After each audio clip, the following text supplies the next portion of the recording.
confirmed by. So we're live now. I don't know. We should probably open up Twitch. Hi. Let's see if we've got music. Oh wait, I have it open on my new second monitor. Yeah, can you just confirm that? Yes. Yes, confirmed. So music is playing. Yes. You can hear yourself. You can. I can hear myself. Awesome. Good stuff. Cool. Yeah. Can you hear like the hum of the background noise, or if I stopped? So I'm going to stop talking in a bit. But can you hear like my background noise? Can you hear the hum of my computer fan? He's screaming at me. I actually can hear it. If I make it a bit louder, I can hear it. It goes like. Okay. What about now? All right. Let me.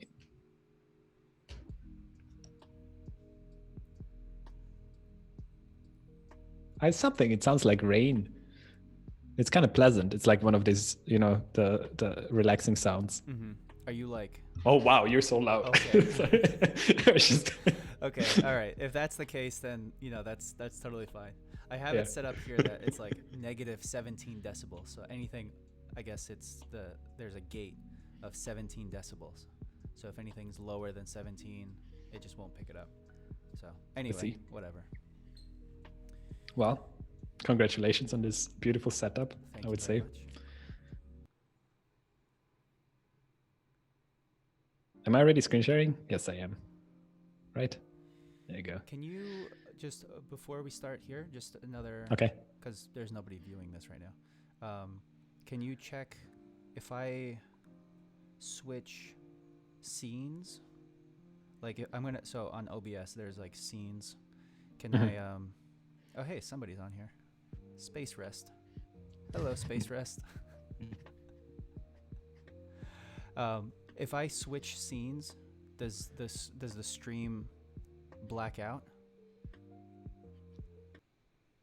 Can you open up? So I did.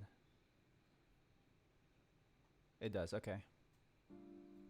It doesn't come back. It's just black. Well, now it's back.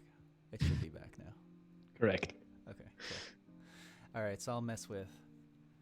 Should I spend like 2 minutes just getting the chat up? Do you think it's useful?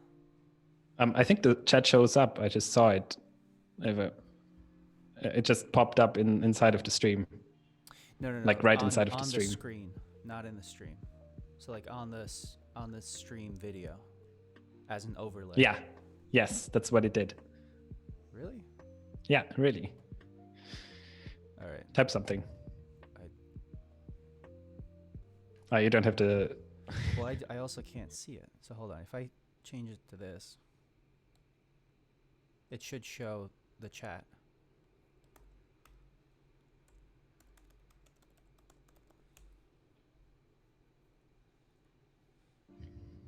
Yeah, I don't think it's. I have to. No, it's just black. But before, the way that you had it before, it was showing up. So if you have it like this, and I say hello. Maybe not. I saw it before. Ah, yeah, yes, there it is. It's popping in. I'm telling you. Okay, I'm gonna open. You did something good. I'm gonna open up Twitch because I don't understand what's happening.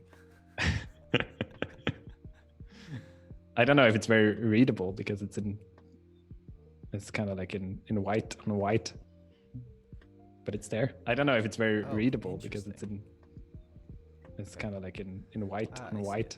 All right, I'm gonna move it. But it's there. I don't know if it's very readable because it's I wonder if I could change. It's kind of like in white on white. All right, I'm gonna move it. But it's there. Yeah, I guess I'd have to have a different. I don't know if you can do dark theme. White. Or you change it to black. I guess that should also. I guess I'd have to have a different. I don't know if you can do dark theme. White. Or you change it to black. I guess that should also. I guess I'd have to have a different. I don't know if you can do dark theme. White. Or you change it to black. I guess that should also. I guess I'd have to have a different. I don't know if you can do dark theme. White. Or you change it to black. I guess that should. So we're still learning this. I had Twitch open, so just so that Space Rest knows the setup that we're currently at.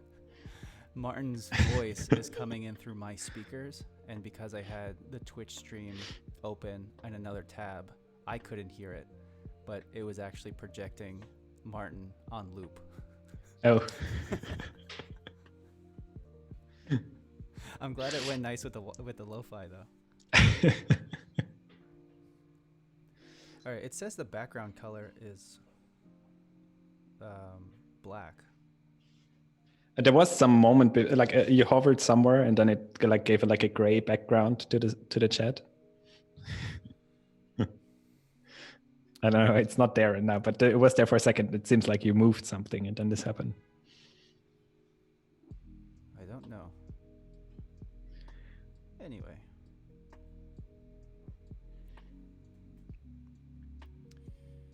Yeah, I wonder if it's like a layering thing.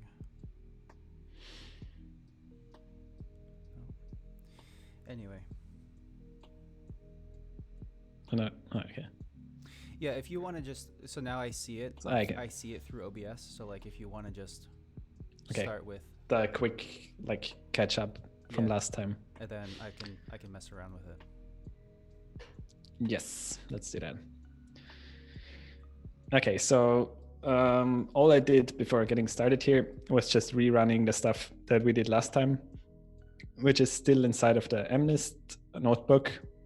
And we went over, so I did the little dance in authenticating and importing all the stuff. And I see this is just text.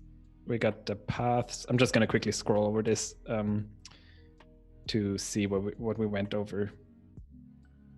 Yeah, okay, we opened up the images, looked at the 7s and 3s. Now also like in numbers over here.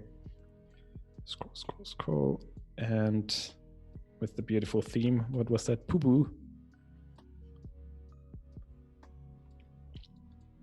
And then we looked for similarities, pixel similarities, by saving all of the tensors. Okay, so this is again this rank stuff, I believe. The ranks, tensors in ranks. No, maybe not yet, but this comes somewhere here.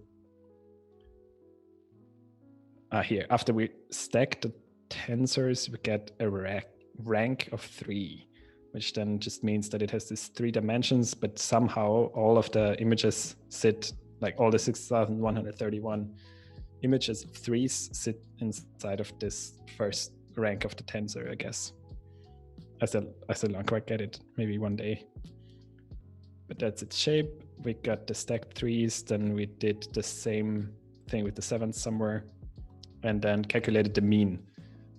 So this is interesting, I guess. So this is the the ideal number 3, as Jeremy describes it. And then we also have the ideal number 7.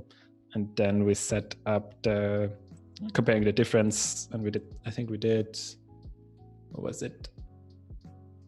Was it just normal difference or square root? What's it called? Root mean, there it is. Root mean squared error. I guess we did both. Okay. So, and that's the simple classifier here. Essentially, we just did, can we like get the absolute of if we calculate the difference for each pixel from the ideal number 3 to the one that we're comparing to, or and then just take the epsilon and then just see where is it closer to. Essentially, is it closer to a 3 or is it closer to a 7? I believe, right? And this is how we classified last time. And then we did a little thing about NumPy arrays and PyTorch tensors, kind of trying to figure out what's the difference between those two.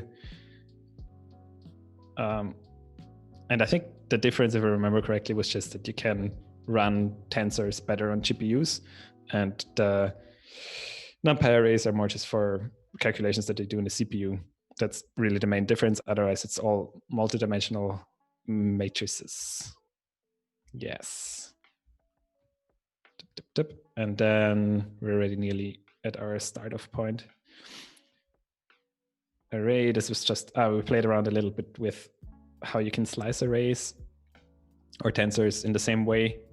And the interesting thing, so the first part takes rows, the second one is columns.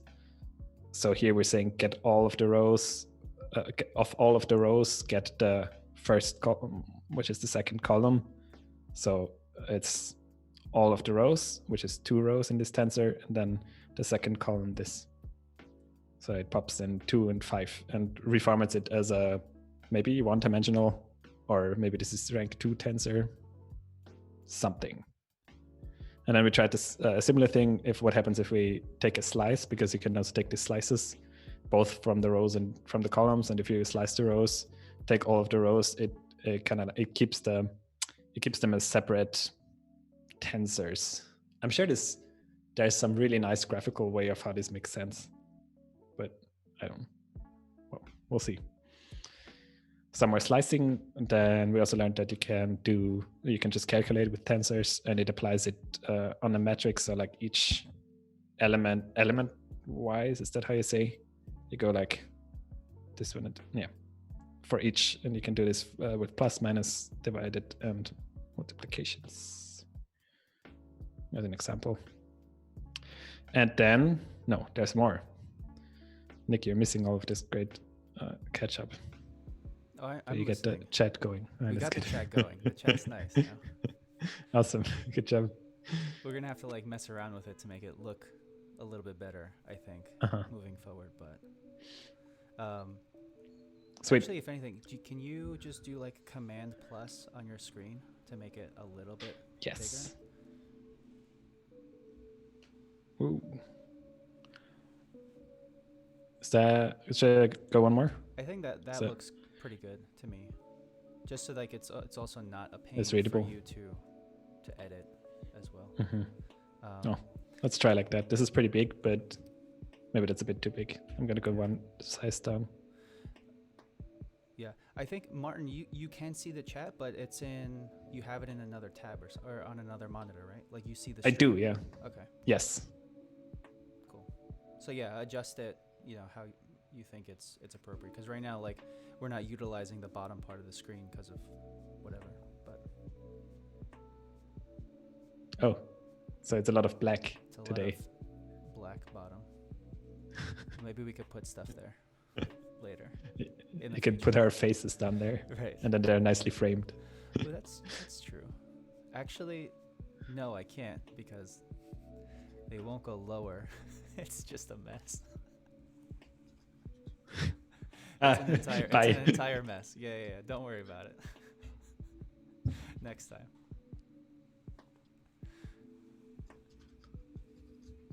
All right, cool. Continue. I should just answer. Yeah, oh. I can speak also. I just realized I don't have to type.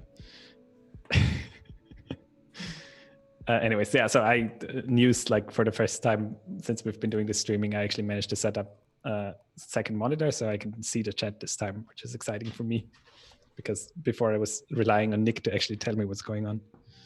And I don't know how reliable Nick is in these kind of things. So it's a bit, that's the selective information that I'm getting, Anyways. All right, so now I'm just gonna have to get used to also looking there.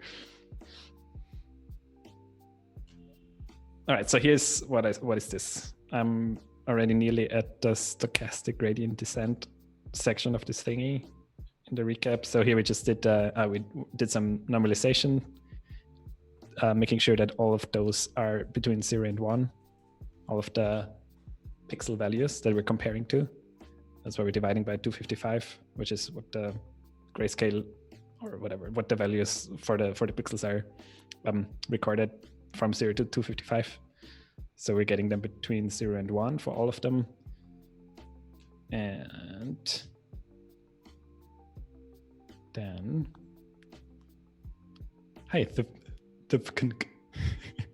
and then we did measure the distance thing, which essentially was just how far away is it from the mean perfect ideal 3. Yes. Is there anything in this distance? And the 7 was just the opposite, I think. What are we doing here? I forgot about this. Do you remember what was that? Which one? Same. Like where I'm scrolling around now. I remember doing this to the function because I was annoyed by it being in one line. So measuring the distance. Where we left off? Sorry, here. So MNIST distance. What is this? What was this about? Something very interesting happens when we take this exact same distance function designated comparing two single images but pass in an argument. Okay, so this is just applying, right? This is applying the function of figuring out if it's whether it's a valid 3 as a function to we give the tensor instead of a single image, right? This is what we're doing, and then it applies it to all of them. Okay, there it is. Nice. And then this is our validation set. Copies of the same image. It's pretending that it looks at all of them. Oof, this is not even that long ago, and I already forgot half of this. We were kind of beat by the end of it. That's true. But it's also like I guess I gotta revisit it. Yeah. And there's just so much text, I keep scrolling over it. But yeah, so this is 3 if the mean distance makes sense. If the mean distance is closer to the average 3 than it is to the average 7, then it's a 3. So what we're saying. And then yes, I guess we also looked at a couple of. Yeah, and actually one of these came back. Oh, now it's coming back false. True. One of them, the second to last one I remember last time. Yeah, you're right. Came back false. So. Because that's we looked at it here. Yeah. And then I think it was a different one. Maybe it doesn't sort them in the same way. Interesting, yeah. Oh, okay, so that's what we did for the trues. So it's the same amount of false ones. That tensor 84 was how many falses are in that. I don't think it could be. Right. I think it's just sorted differently. So it's not the -2 one anymore. Yep. It seems like that's not deterministic the way it's sorting it. Yeah, because it looked different. I think it had just a little hump for the middle of the 3. Right. The one that we looked at. Yeah. So this, I guess I'm gonna just take a quick note here.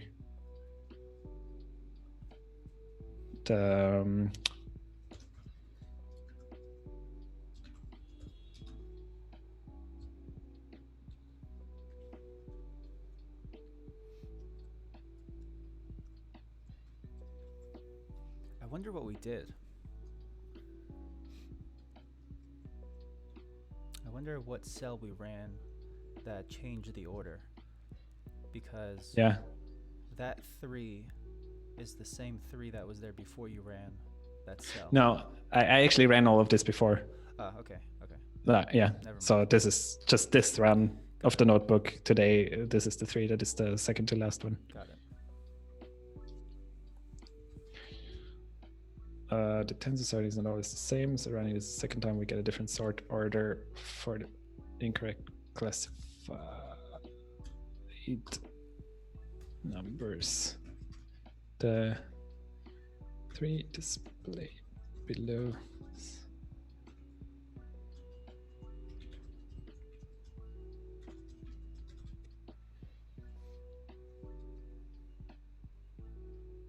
Okay, good enough.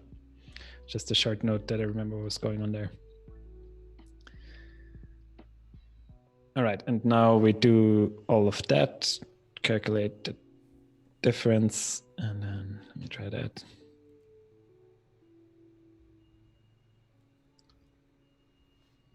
Yes, this looks like a pretty good start. Sweet, all right, so quick rundown of what we did last time. Just mostly to get myself back up to speed, and now we're in this stochastic gradient descent lesson. Yeah. Mm-hmm. Cool. I've just been talking. Are you ready to read a little, Nick? Yep. In 5, 4, 3, 2, 1.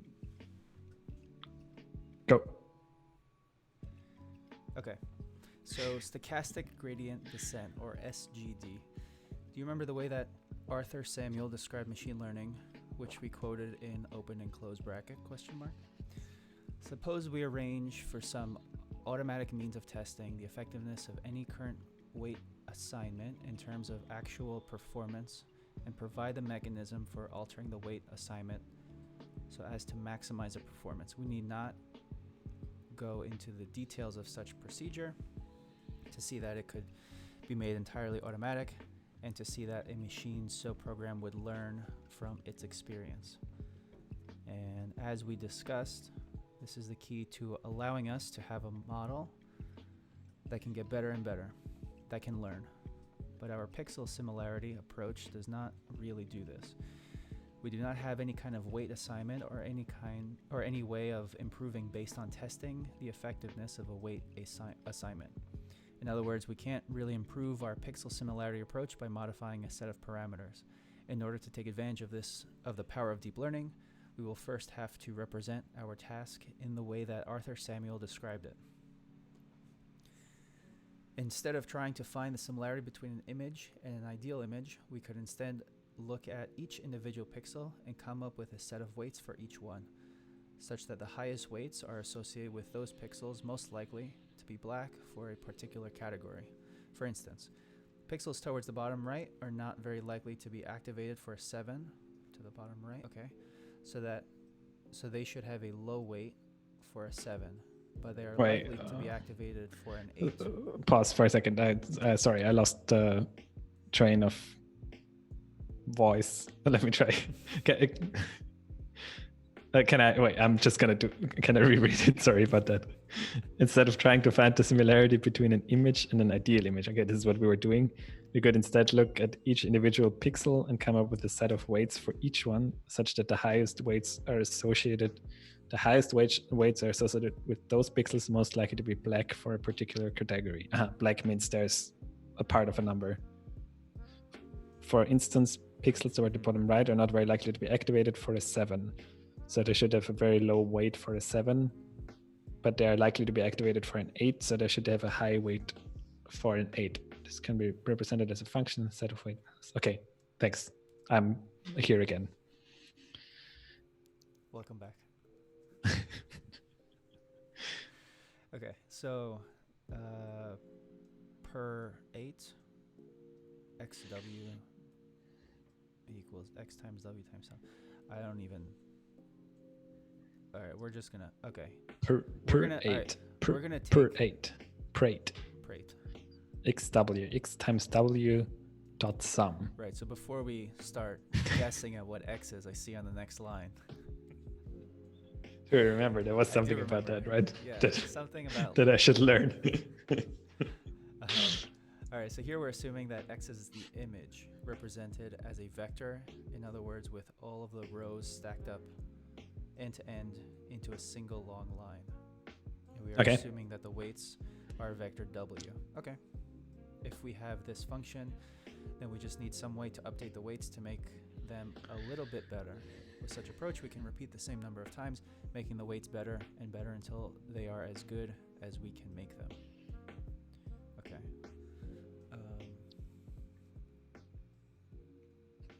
We good?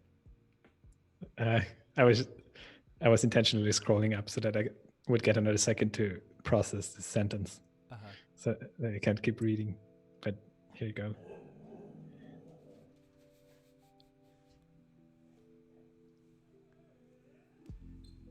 So it's all yours. You hear Regs in the background. What is it growling about? I don't know. Somebody in the hallway, most likely. Okay, so we want to find the specific values for the vector w that causes the result of our function to be high for those images that are actually 8s and low for those images that are not. Searching for the best vector w is a way to search for the best function for recognizing 8s. Because we are not yet using a deep neural network, we are limited by what our function can actually do. We're going to fix that constraint later in this chapter. Okay. So to be more specific, here are the steps that we're going to require to turn this function into a machine learning classifier. Initialize the weights. Step 1. For each image, use these weights to predict whether it appears to be a 3 or a 7.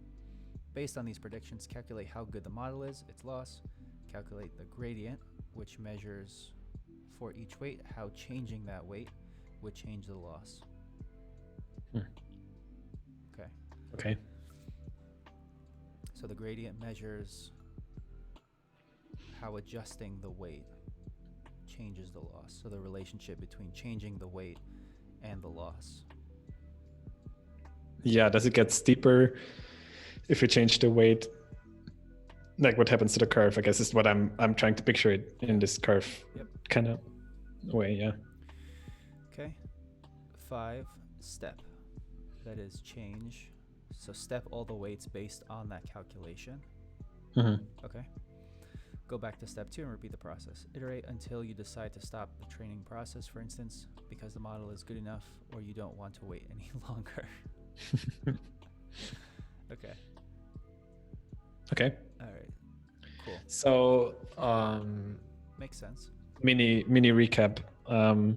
So in this example, what we're doing is we're transforming the image of the number into a one-dimensional vector, right? Like it's gonna have all the pixel values that are usually in like rows and columns. It's just gonna have them in rows, which I assume is why it's really important that all of the images have the same input size, right? The same like dimensions and pixel value, because if you thread them apart into just one long line, otherwise you don't know that the 29th pixel is actually like the first pixel on the second row if you reduce the dimensionality of this matrix essentially that you're working with. Sure. Does that make sense? Yeah. Okay, so we have this long string of numbers that is like the drizzled apart image, and then we have a vector, and that means what? We have another line of numbers. What is this vector essentially? Like for me, I think it has a couple of numbers in there and they get applied to all of the pixels, or what? So scroll up. Where it says, okay, so vector. Here, right, assuming that X is the image represented as a vector, so I think we're clear on that as a long line. And then the weights are also a separate vector. A vector. And I think the rest of this is whatever. And that means like because we have like two vectors, we just, where is that? I'm not going to look for it. But so if we have two lines of numbers, we just multiply everything with everything. Is that what we do with a vector? Like vector, I think that's something, vector multiplication, vector calculations, something people know about, right? Yeah. So before, just going on the trend of questions answered further down. Wait, before you go down, so if we want to find a specific, so on that second paragraph, we want to find the specific values for the vector W. Okay. This is the result of our function to be high for those images that are actually 8s, okay, and low that are not. I'm just wondering how it gets applied to the image, those values in the vector. Yeah, like is the length of vector X the same as W? Like does each pixel get a weight? I guess that's my only question, but right, it could be this, that it's the same length and each pixel has one weight, or it could be that there's like, I don't know, 5 weights and they get applied to each of the pixels or something like that. Yeah, I think we'll find out. Either approach makes sense, but we'll find out if we scroll. Let us scroll. Okay, so that's all right. These 7 steps illustrated in. Yeah, go ahead.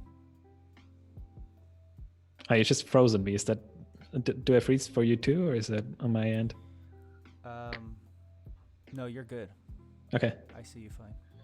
That's probably my internet. So these 7 steps illustrated in are the key to the training of all deep learning models. That deep learning turns out to rely entirely on these steps is extremely surprising and counterintuitive. It's amazing that this process can solve such complex problems, but as you'll see, it really does. we got, this is just about this one. Initialize the weights, I believe, predict whether it predict the labeling, record the loss, calculate the gradient that changing it would take, step, update the weights, predict again. Right. Keep going until you decide it's been long enough. Okay, there are many different ways to do each of these 7 steps, and we will be learning about them throughout the rest of this book. These are the details that make a big difference for deep learning practitioners, but it turns out that the general approach to each one generally follows some basic principles. Here are a few guidelines. Initialize. We initialize the parameters to random values. This may sound surprising. Excuse me. Okay. This may sound surprising. There are certainly other choices we could make, such as initializing them to the percentage of times that pixel is activated for that category. Percentage of times the pixel is activated for that category. Yes, okay. But since we already know that we have a routine to improve these weights, it turns out that just starting with random weights works perfectly well. Okay. Loss. This is what Samuel referred to when he spoke of testing the effectiveness of any current weight assignment in terms of actual performance. We need some function that will return a number that is small if the performance of the model is good. This function will return a number that is small. It's good. The standard approach is to treat a small loss as good and a large loss as bad, although this is just convention. All right, step. A simple way to figure out whether a weight should be increased a bit or decreased a bit would be just to try it. Increase the weight by a small amount and see if the loss goes up or down. Once you find the correct direction, you could then change that amount by a bit more and a bit less until you find an amount that works well. However, this is slow. As we will see, the magic of calculus allows us to directly figure out in which direction and by roughly how much to change each weight without having to try all these small changes. The way to do this is by calculating gradients. This is just a performance optimization. We would get exactly the same results by using the slower manual approach as well. Stop. Once we've decided how many epochs to train the model for, a few suggestions for this were given in the earlier list, we apply that decision. This is where that decision is applied. This is where that, yes, for our digit classifier, we would keep training until the accuracy of the model started getting worse or we ran out of time. Okay. Isn't there, so one thought. I like this. So I like the idea of this loss function thingy, at least in my layman way of how I understand it so far. You know, that you have like this this curve, and you have like, maybe you have one curve, like we have one drop, or maybe you have more than one drop, and there's this optimum, the lowest value that is the optimum. But you could also have like a lower value somewhere else, right? Like you have this, you could have more than one. What's this called? Tal in German, like the thing between two mountains. Mm-hmm. Like what do you call valley? It? Valley, a valley, right? So you could have one valley that goes pretty deep and then it goes up steeply again afterwards. But then you have another valley that goes deeper, sitting somewhere else, right?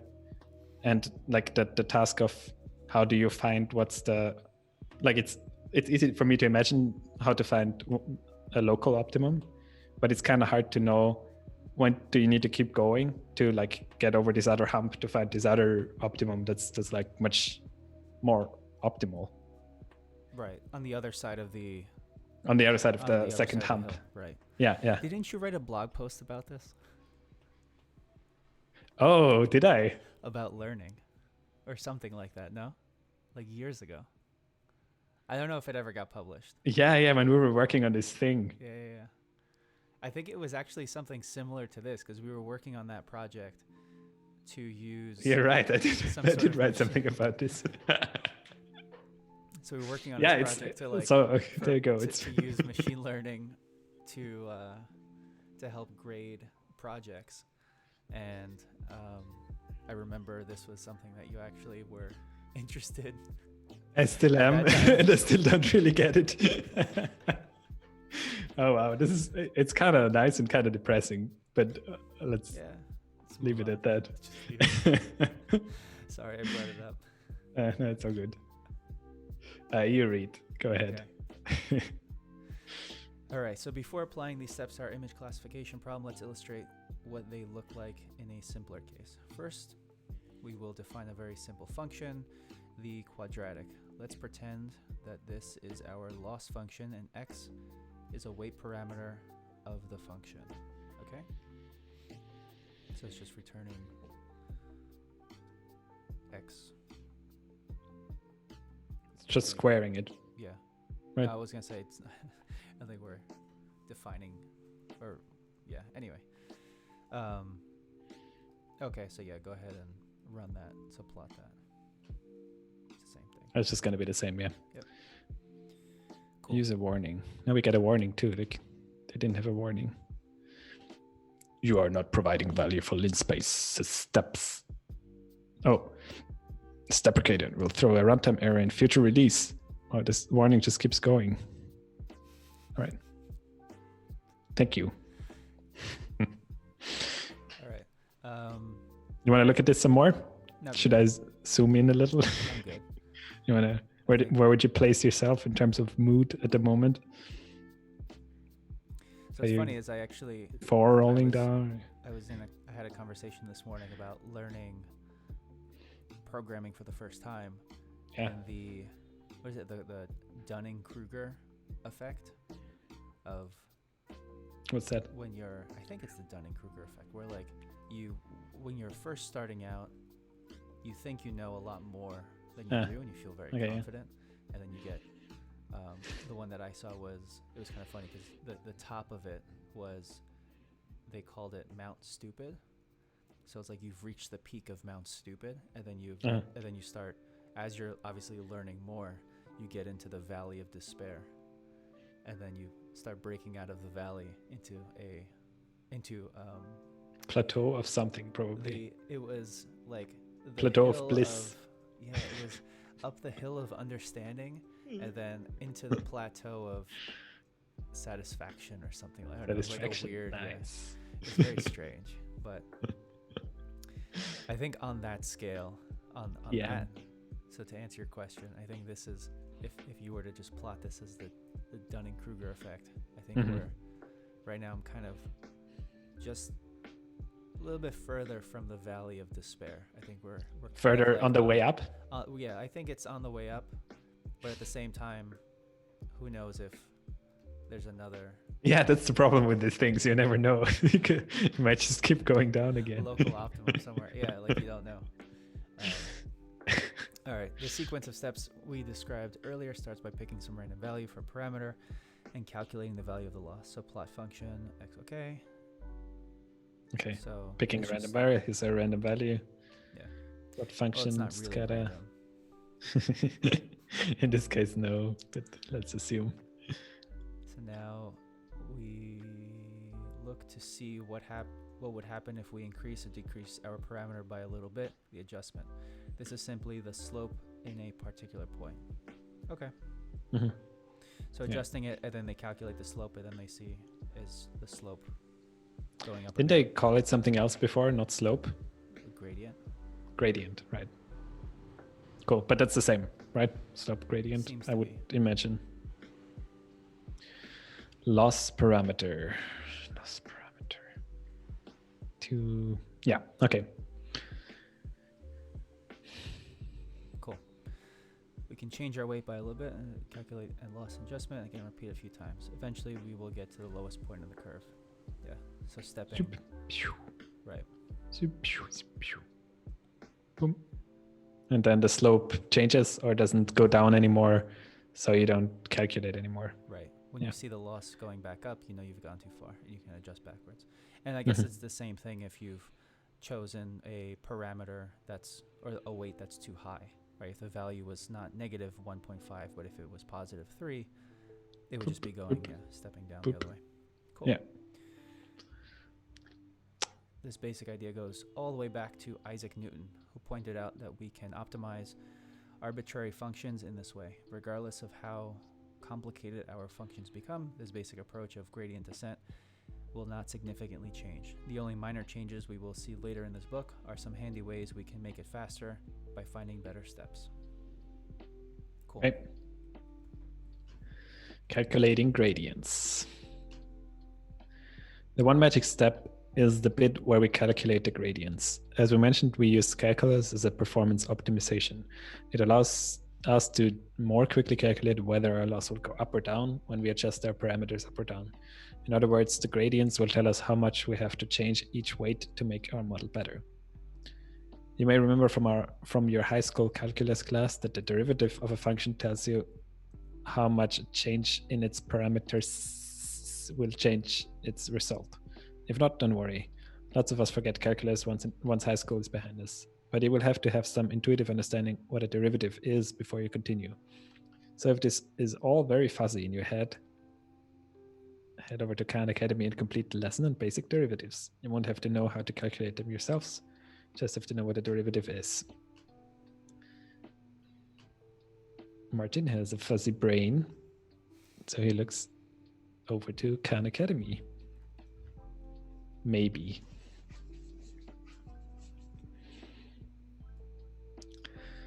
Derivatives, definition and basic rules. Or do you want to explain it to me? Do you know?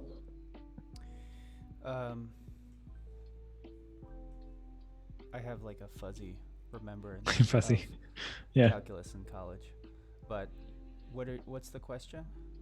Like, just do you understand what a derivative is? Kind of, I guess. You will have to have some intuitive understanding of what a derivative is before you continue. Isn't the derivative the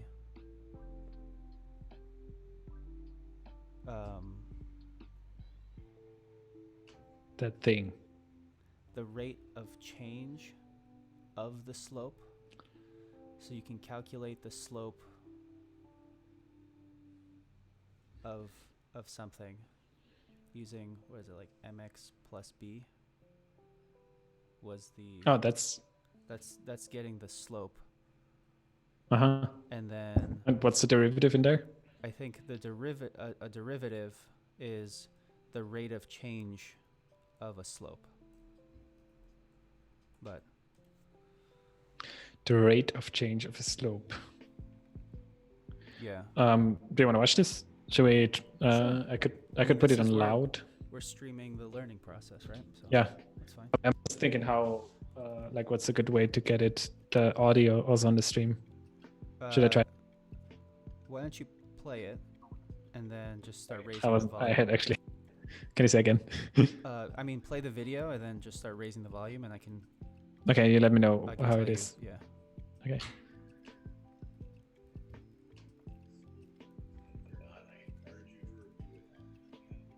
But all it is, it's describing the rate of change of a vertical variable with respect to a horizontal variable. Raise it up a little bit more. Here, Turn it up more? Yeah. Yeah, I can a bit more, yeah. direction. And if I wanted to figure out the slope of this That's line, it. I could pick 2 points, say that point and that point. I could say, okay, from this point to this point, what is my change in x?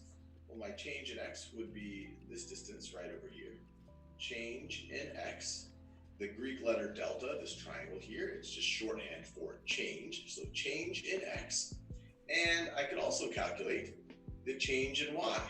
So this point going up to that point, our change in y would be this right over here, our change in y.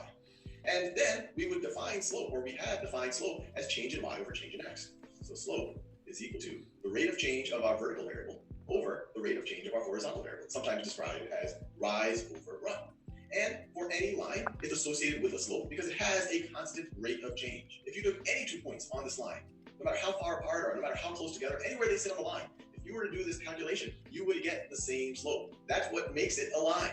But what's fascinating about calculus is we're going to build the tools so that we can think about the rate of change, not just of a line, which we call slope in the past. We can think about the rate of change, the instantaneous rate of change of a curve, of something whose rate of change is possibly constantly changing. So for example, here's a curve where the rate of change of y with respect to x is constantly changing. Even if we wanted to use our traditional tools, if we said, okay, we can calculate the average rate of change, let's say between this point and this point, well, what would it be? Well, the average rate of change between this point and this point would be the slope of the line that connects them.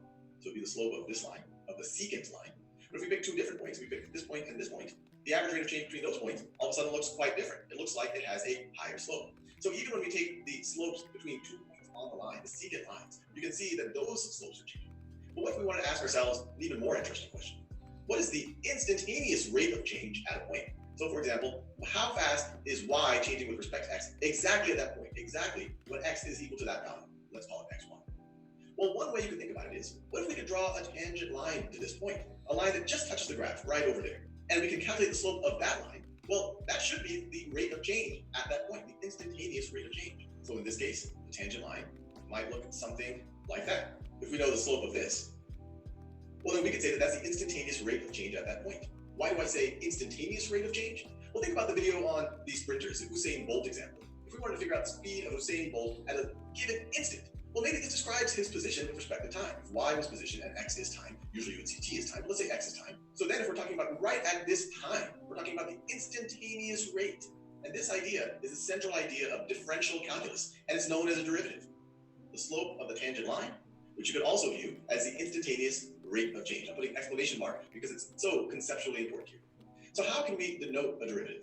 One way is known as Leibniz's notation. And Leibniz is one of the fathers of calculus, along with Isaac Newton. And his notation, you would denote the slope of the tangent line as equaling dy over dx. Now, why do I like this notation? Because it really comes from this idea of a slope, which is change in y over change in x.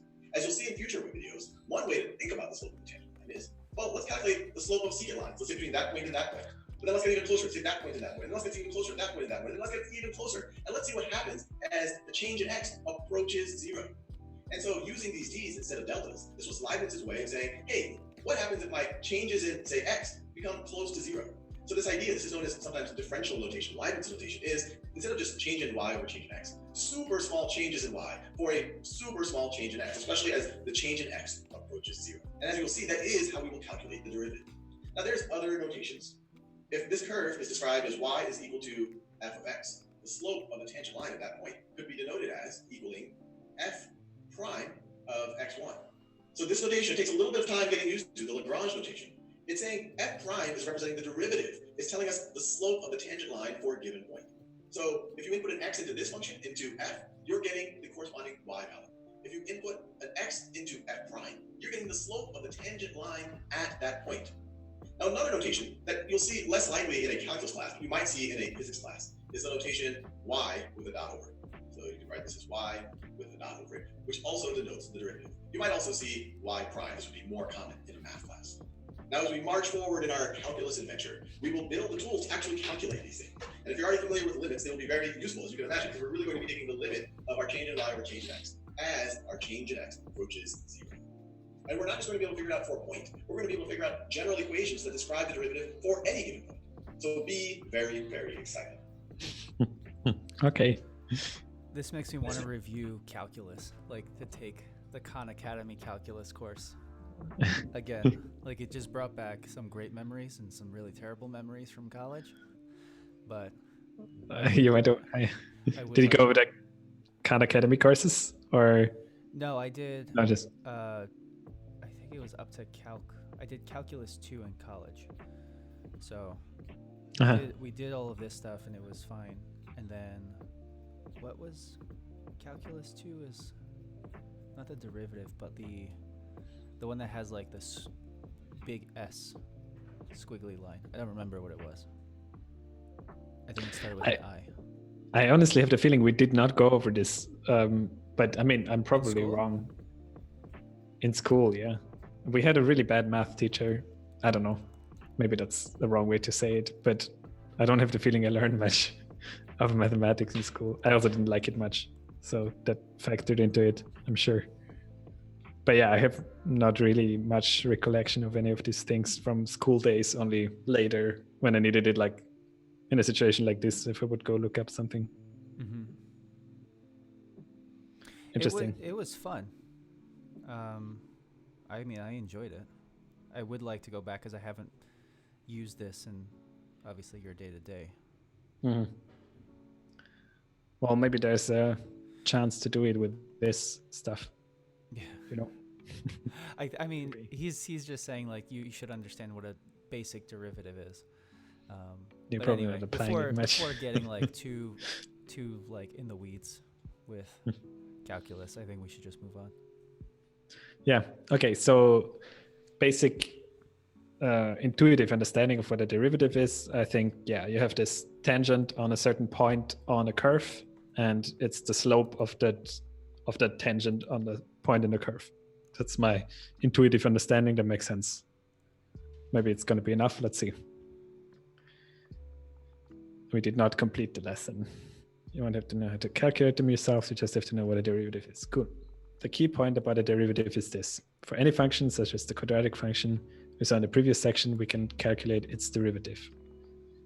The derivative is another function. It calculates the change rather than the value. For instance, the derivative of the quadratic function at the value 3 tells us how rapidly the function changes at the value 3. More specifically, you may recall that gradient is defined as rise divided by run. That is the change in the value of the function divided by the change in the value of the parameter. Change in the value of the function, change the value of the parameter. When we know how our function will change, then we know what we need to do to make it smaller. Okay. This is the key to machine learning, having a way to change the parameters of a function to make it smaller. Calculus provides us with a computational shortcut, the derivative, which lets us directly calculate the gradients for our functions, of our functions. Okay. One important thing to be aware of is that our function has lots of weights that we need to adjust. So when we calculate the derivative, we won't get back one number, but lots of them, a gradient for every weight. But there is nothing mathematically tricky here. You can calculate the derivative with respect to one weight and treat all the other ones as constant, then repeat that for each other weight. This is how all of the gradients are calculated for every weight. Okay. So it doesn't matter how many parameters you have, you just always do adjust one of them, leave all the other ones as they are. And then what? And then you adjust the next one, or do you then adjust two of them and leave the rest and then adjust three of them? I don't know. We mentioned, Martin, read on, just now that you won't have to calculate any gradients yourself. How can that be? Amazingly enough, PyTorch is able to automatically compute the derivative of nearly any function. What's more, it does it very fast. Most of the time, it will be at least as fast as any derivative function that you can create by hand. I'm pretty sure it's faster than any derivative function that I can create by hand. Yeah, probably. Well, let's see an example. First, let's pick a tensor value which we want gradients at. xt tensor 3 dot. What is this dot? Oh, it's just a float. Yeah. Tensor. Wait, I'm confused. Are we creating a tensor? Okay, we're creating a tensor that has one value. Is that true? Is that what we're doing? Tensort.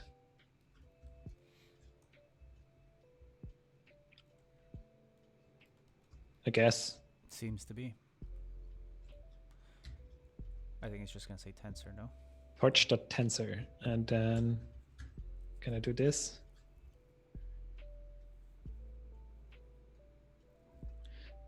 What does that mean? It looks like it doesn't have anything in there.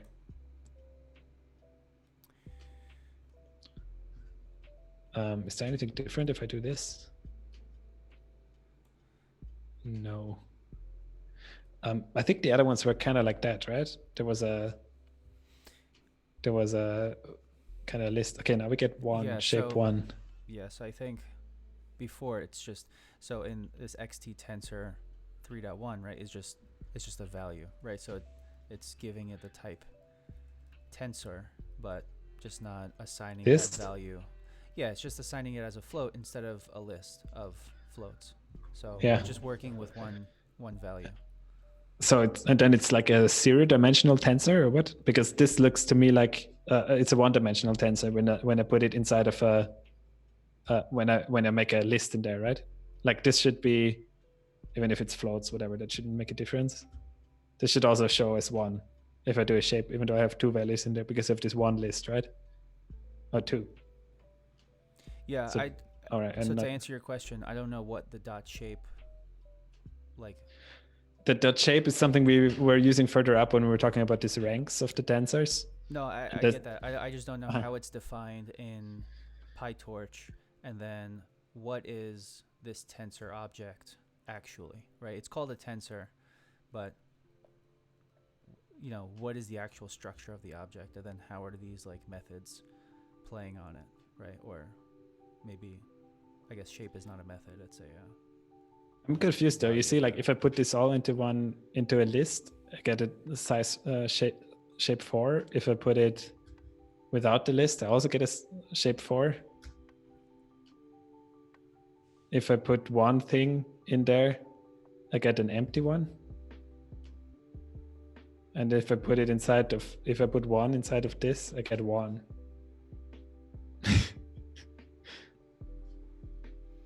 Do you think this is going to be explained if I read on? Probably not, but I think it's just like, all right, I don't understand. I think to better understand, you would just open up PyTorch on GitHub and go through the source code, and then because this is like a tensor object is and how size is working. 2 weeks later. Yeah, right. All right, let's just move on. XT tensor. I think you could also probably do this. Yeah. And get some more information, or not. Do you want to go down this? Okay, Nick. Path? Okay. I'm just asking because I kind of also want to get like a coffee from the move kitchen, on. so you can do that. Oh. All right, go ahead. Go get a coffee from the kitchen. I'm gonna look into this talk a little bit. All right, wonderful. I'll be back. Bye. Tensor. And see what we get for that. Tensor.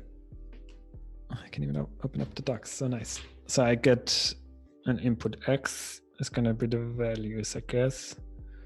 Data type, device, requires grab, pin memory. All right. Rest. What is that? Like torch as tensor, but handles lists too and can pass multiple vector elements directly. No. Docs fast AI torch core tensor. Docs fast AI torch core tensor. Okay, torch core. Torch core. Torch core. Okay.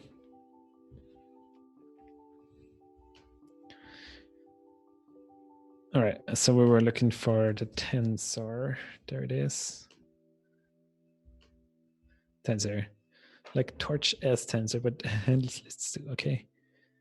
I read that. Test equal tensor, torch tensor, 1 to 3.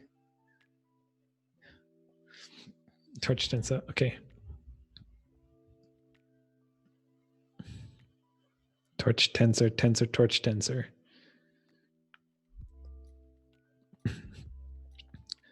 Arrays are the same as lists. Passing values directly is the same as passing them in the list. Okay, this is what I just found out. It seems if you pass them like that, whether or not you use the, I can actually make that a bit bigger, sorry. Oh, it's easier to read. Whoa, too much. Tensor. Oh God. Tensor. Okay, so I tried it again. So this tests equality, and it says that a tensor, torch tensor, if you pass it to a tensor, no wait, it's making, okay, tensor and passing these two things in there. Torch tensor, torch tensor. Two torch tensors are the same. Array, torch tensor. Okay, a list, an array is the same as a torch tensor. It's a tensor torch. Wait. Test equality tensor 1, 2, 3. So this makes more sense.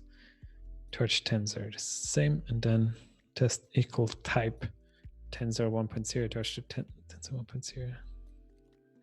So this is what we put reproducibility between transistors. It's important to remember that certain classes, such as data loaders, have internal random number generators. It is not affected by this function. They must be run before such objects are created in order to guarantee reproducibility.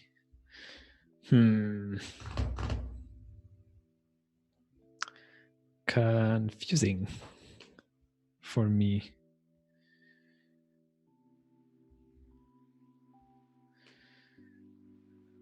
Why is this like that? Tensor. Okay, so if I pass a list, so maybe a list is implicit when I say tensor something with a comma. Tensor like that. Is that equal? And I get a tensor. Okay, this is so weird. So I get a tensor from that has the results. Whoa.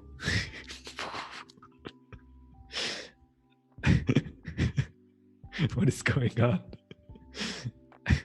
Oh yeah, it's pretty funny, huh? Yeah, this goes really deep. Looks like this is like something, one of those rabbit holes that just keeps going deeper and deeper. Okay, so we get a tensor that exists between tensors. Let's try what happens. So, but yeah, I assume at least it says that this list in here is implicit, I guess. And if I don't pass a list, just a single item, then this should be different. And we get a tensor. We get one tensor with true, of course.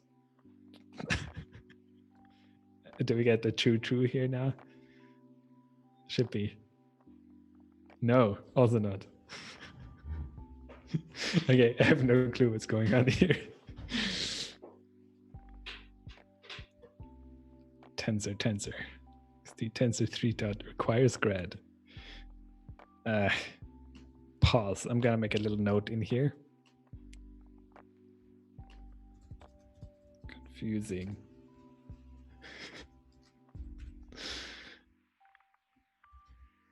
Okay, so what did we find out? This is not equal. We have this is, or it's 1 times equal. Maybe someone can explain this to me at some point. So these two return the same thing, but if I do 1, 2, this returns tensor true, right? Yes. And then another strange thing is that doing this one, wait, what does that do?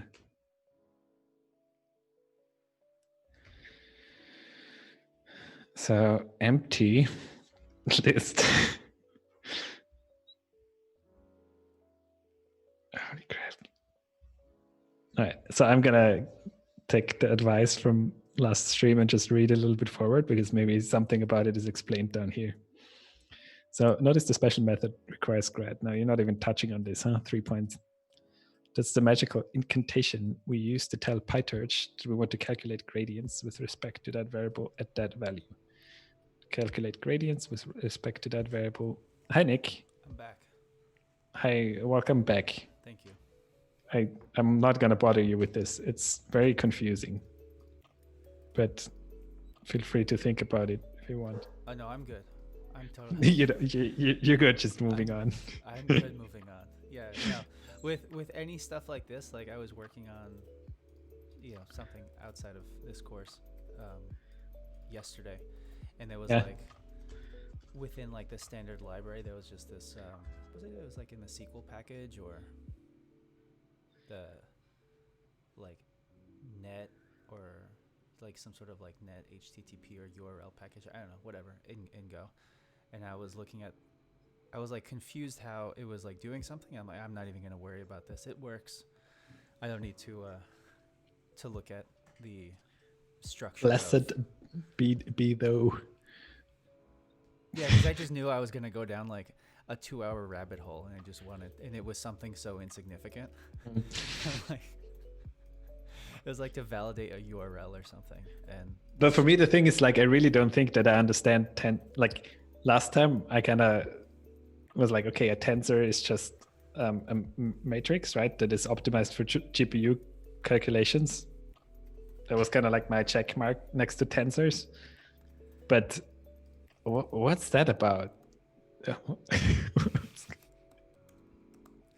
So, I mean, all right.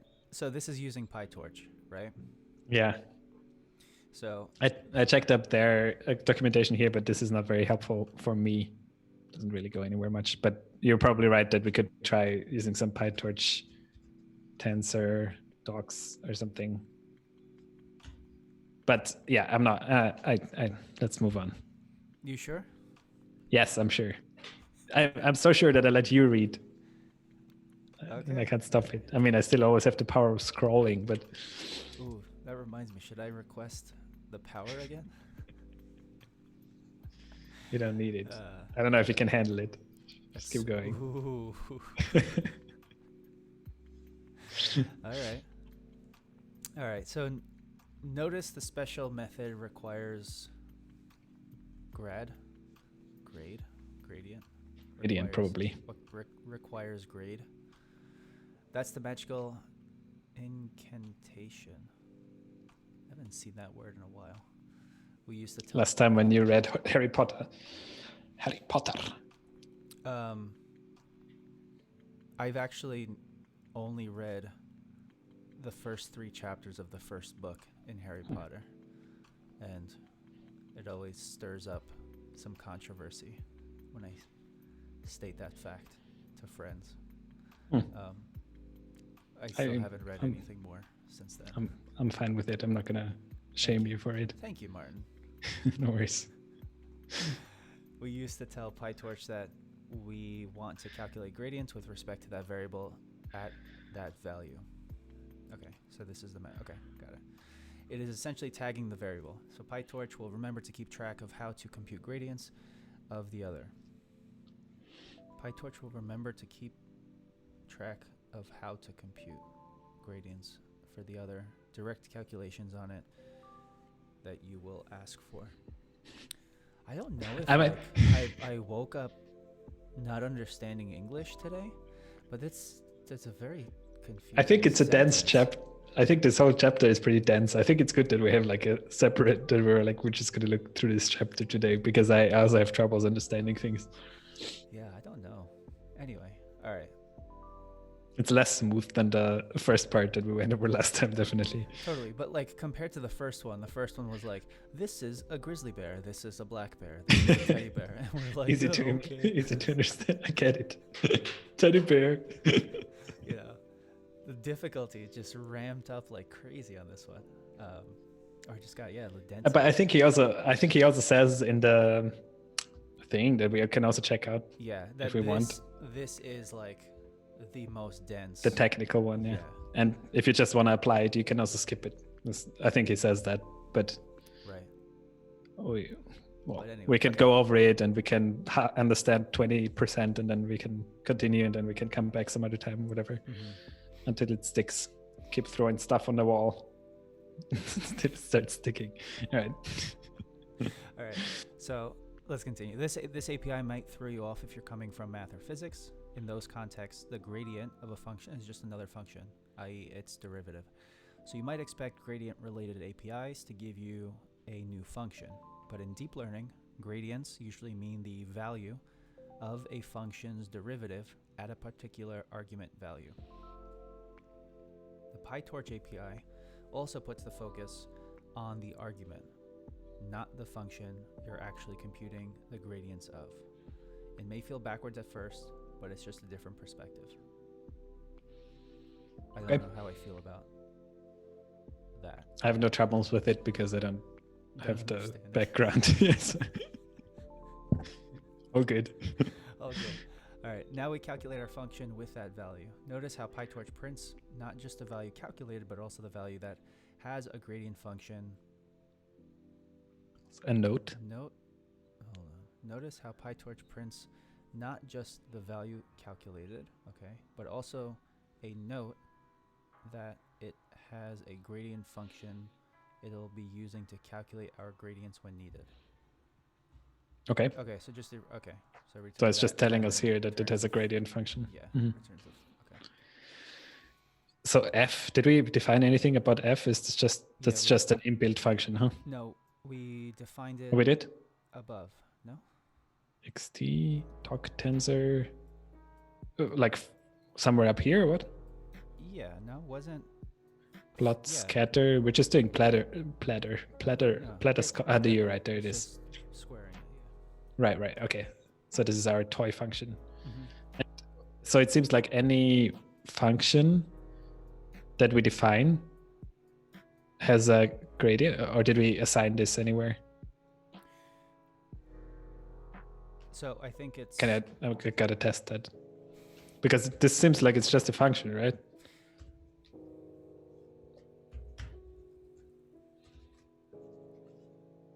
So if I define a random function here, and then, oops. You're saying passing xt to it? Is it because of the thing we're passing? Because we're passing it a tensor that requires grad. Okay, I see. All right, that makes sense. So interesting. So by passing it a specific object, it gives it, it adds this thing, I guess. Right? Because if I just print fun, I'm just gonna have a function object, a normal Python function object. But if I say, okay, so it returns something. Wait, I'm super confused. No, this is maybe because it's returning a number and we're passing it. Yeah, I mean, you could also just change the, fun to accept some sort of an argument, and then. Right, but it might have to be a number. Right. But it might have to. Let's try. Return x. Right. Well, that's probably gonna work, right? Yeah, and then just passing xt to that. And xt is our tensor thingy, so that should work. Right. That's not surprising because it's exactly the same thing, right? Mm-hmm. So we're passing it the tensor, and then it returns the function, returns the tensor that we're passing in, which is this tensor with 3 dot whatever, but also it has the tensor object has this function, this method attached to it that we're calling. Yep. Wait. Wow. So wait. Okay. So we're making this tensor object here. Why don't you print out xt? Sure.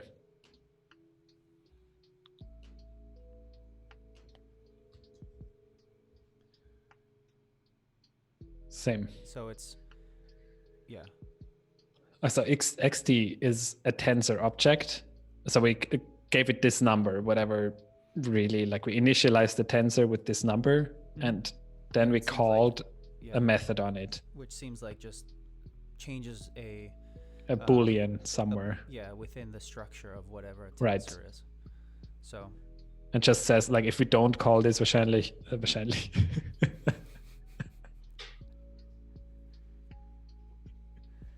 Just throw in some random German words every now and then. Schnursenkel. Schnenkel? Wait. Senkel.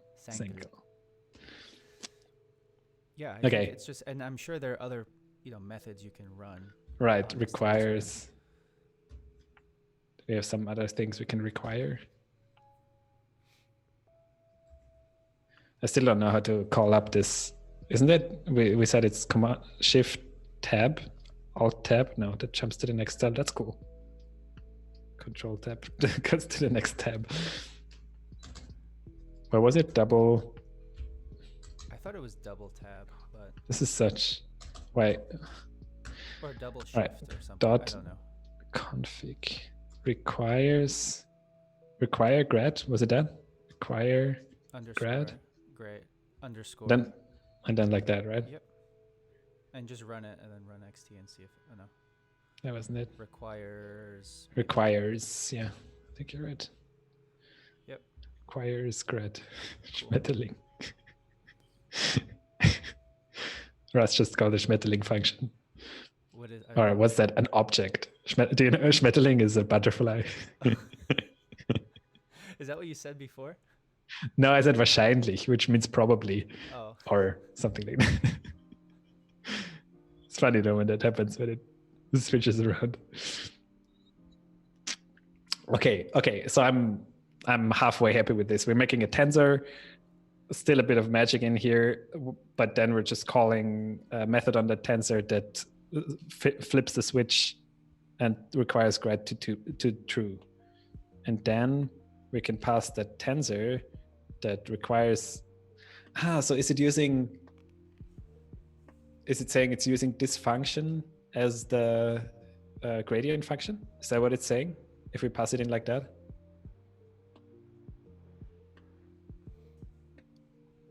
Where's this thing? I'm gonna pick this and move it down.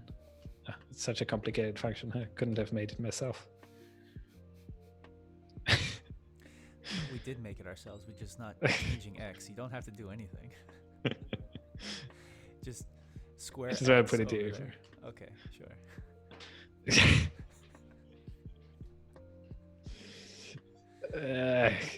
Anyway. Yeah. So, but no, I'm not happy yet. Look at this. So we have a very simple function that just squares the input. Okay. And then we have a tensor that requires a gradient function. The tensor has some sort of value. Maybe this 3 dot is just like, it's probably not the random initialization. It could be, but I don't think so. It probably has some meaning. And then we're passing to our function, we're passing the tensor. And then the tensor itself, what this function returns, which should be the input squared.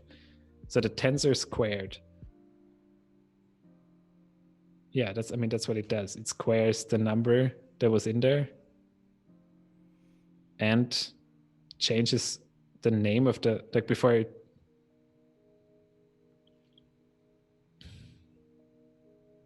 Why does it have this name? Pow backwards 0. What's that about? I don't know. Schmetterling. Is that because to me this feels like it knows something about that this is to the power of 2. Sure.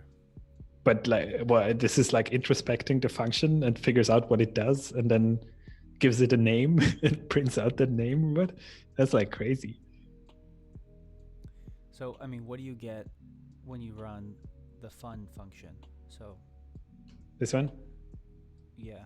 Or run that one and then run 89 also. 89? Yeah, that one. Uh-huh. Where do you see a number of this? It was okay.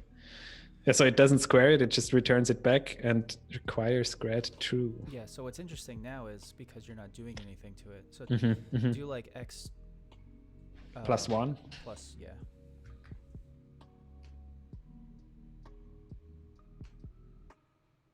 There you go. Add backward. So now it's adding something. So yeah, I guess it does have this introspection of, which is probably just. If you change that, like times 2, maybe it'll have like mult backward 0. And the backward 0, I wonder what's that about. That I think maybe. Do you think we can do some? Totally guessing, but I wonder if it's like anything to do with like back propagation, but we haven't really gotten to that. Could be. And I'm just throwing buzzwords around. Yeah. But so the only thing that it does really, so the only introspection that we've uncovered here in this mystery is that it gives the the mathematical thingy in here. If you do anything with it. If you don't do anything with it, then it just says true. Like it sticks with, because it didn't change anything. Sure. You just get back the same tensor.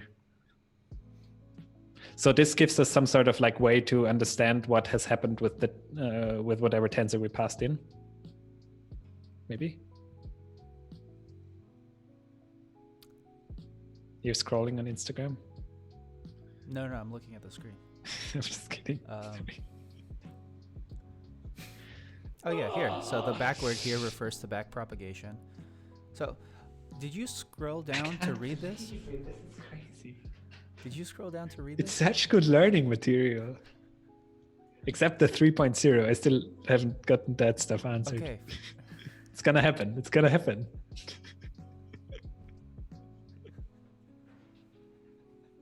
The way that Martin likes to learn is to just figure it out and not read the next paragraph is what we're getting. I guess like raise questions. All right, so the backward... and then not get them answered. All right, so the backward here refers to back propagation, which is a name given to the process of calculating the derivative of each layer. So we'll see how this is done in chapter whatever, when we calculate the gradients of a deep neural net from scratch. This is called the backward pass of the network, as opposed to the forward pass, which is where the activations are calculated. Right. I kind of heard something about that already. Yeah. Okay, anyway. Life would probably be easier if backward was just called calculate grad, but deep learning folks really do like to add jargon everywhere they can. Yeah, but I don't know. Oh, I see what they mean. I got you. This like It's YT. No, if you go up, it says YT dot backward over there. So if you... okay, yeah. So it requires a gradient calculation, but then to actually run it, yeah, but that's we YT, have to say not XT. So I don't know where we define YT was up here. Okay. After we run the tensor through our function. Okay. Moving on. Okay, now we can view the gradient. Okay, you want to read? No, go ahead. No, you read. Sorry. Okay, we can now view the gradients by calculating the grad, by checking the grad attribute of our tensor. So, see that? Wonderful. Oh, did we reassign? Why is it not? Oh, yeah. Yeah, that's what we did. So just did we? Yeah, in we fun, didn't do just that. do return x, x squared in the cell above. Let me. Oh yeah, I just did this right. That should work. YT. Maybe. This should. I mean, this shouldn't change XT. Right. So this should still be the same.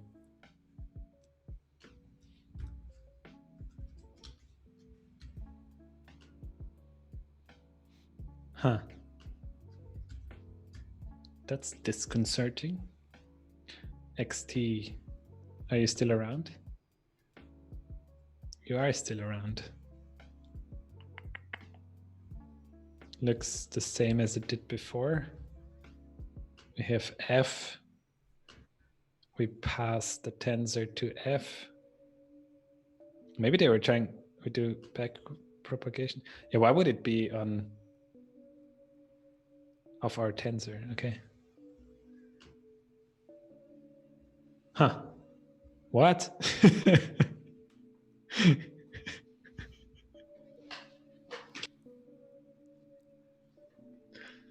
I think Martin's very close to officially breaking. And this block has, 93 code cells? And I'm not convinced we're... Look at that. It's not that far to... No, it's not that far to the next thing to open up. We got 47, 7, and 2 left. Whew. Okay, so you're just going to accept this, Nick. Is that what you're going to do? You're just going to be like, okay, XT grad, sometimes it gives us something, sometimes it gives us none. Yes. You're fine with that? Yes. We're cool with that? Ready to move on? Cool, let's do it. I think because you just reran the cells. But which I didn't change anything with XT. I think. Okay, I'm gonna make a cleanup video for this notebook, and maybe I figure it out then. By the way, if someone watches this, here we got some fun new cleanup videos, cleaning up the notebooks that went a bit messy during the streams. So they should be live if you want to watch that. It's just me going over notebooks and deleting cells and figuring out some stuff on the way. Essentially, maybe some interesting things. Actually, they're timestamped, so you can click through it. All right. Okay, you got it. I think you have to read, Nick. I'm just gonna get lost. Okay. If you remember your high school calculus rules, the derivative of x squared is 2x, and we have x is equal to 3. So the gradient should be 2 times 3, which is equal to 6. So that's what worked. So cool. Now we'll replace the preceding steps, but with a vector argument for our function. Xt is equal to tensor, whatever requires grad. So let's run that. I think the 3 actually maybe was just a random value that he used to try because it's more interesting than 1 if you square it, or 2. I think it just makes the math easier because when you're doing the derivative, right, x squared, the derivative 2x, and then 2 times 3 is equal to, I think it just... It's easier to see, like 2 times 2 might be more... Yeah. Okay, so let's run the next ones. So now we're doing a tensor with some values in there. More than one value. More than one.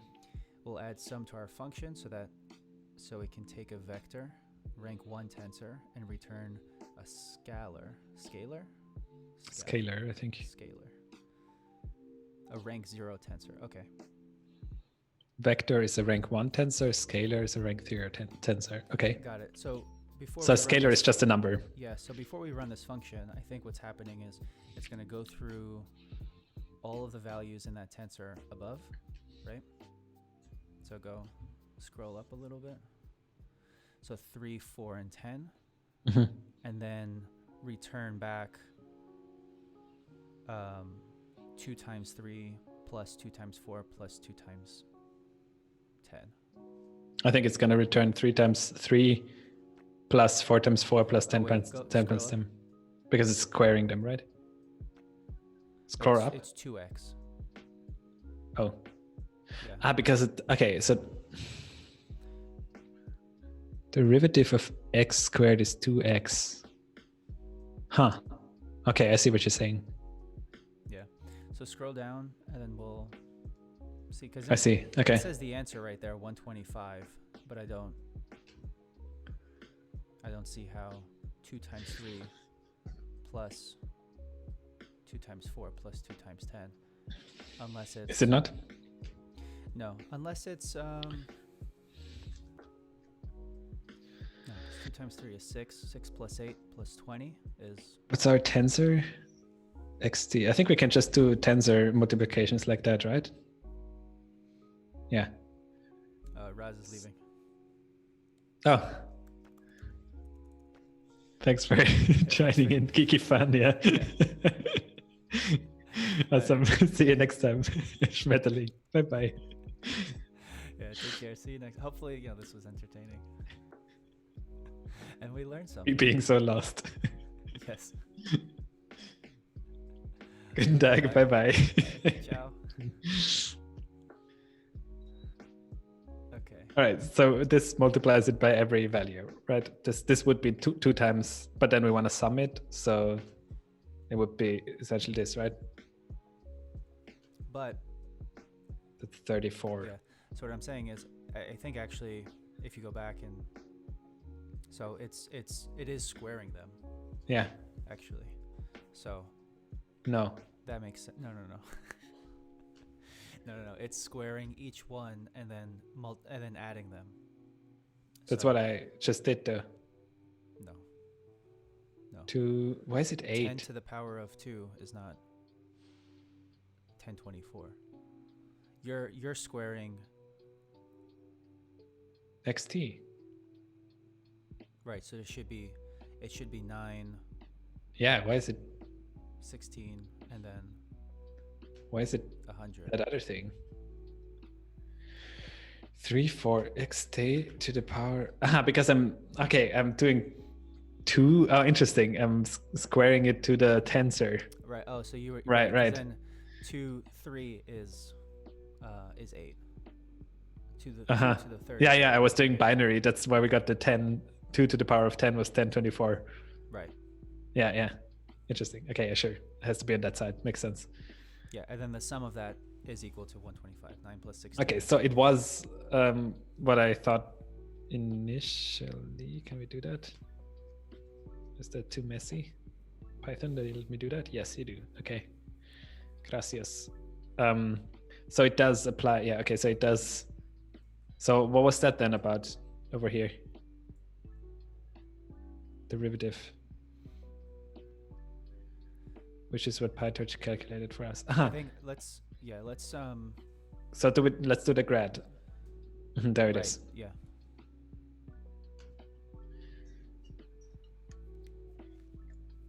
Right. And that's 2 times 3, 2 times 4, 2 times 10. Cool. And that's that's the gradient in each of those positions. Is that right? Am I understanding this? Like the gradient value, the gradient. That's how I'm interpreting it and understanding it as well. So. Okay. Cool. Interesting. All right.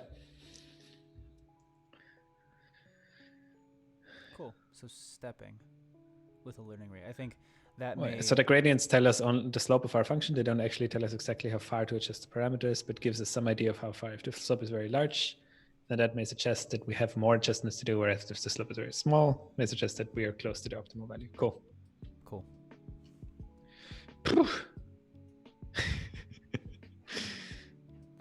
All right. Deciding how to change our parameters based on the values of the gradients is an important part of the deep learning process. Nearly all approaches start with the basic idea of multiplying the gradient by some small number called the learning rate, LR. The learning rate is often a number between 0.001 and 0.1, although it could be anything. Often people select a learning rate just by trying a few and finding which results in the best model after training. We'll show you a better approach later in this book called the learning rate finder. Once you've picked the learning rate, you can adjust your parameters using this simple function. The weights minus equals the gradient times the learning rate. Okay. This is known as stepping your parameters using an optimizer step. If you pick a learning rate that is too low, it can mean having to do, a lot of steps. The angular brackets illustrates that.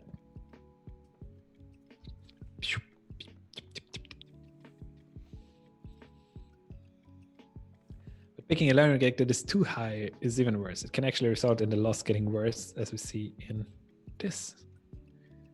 So we're jumping from here. Shoo. Weird. Wait, what's even the direction of these jumps? So this starts here, jumps over there. And now we start here. Okay. Why would this go up? What does it say above this? It says that the result in getting worse. Like you can see that. So this is actually starting here, and then it's jumping over there, over here, and then calculating the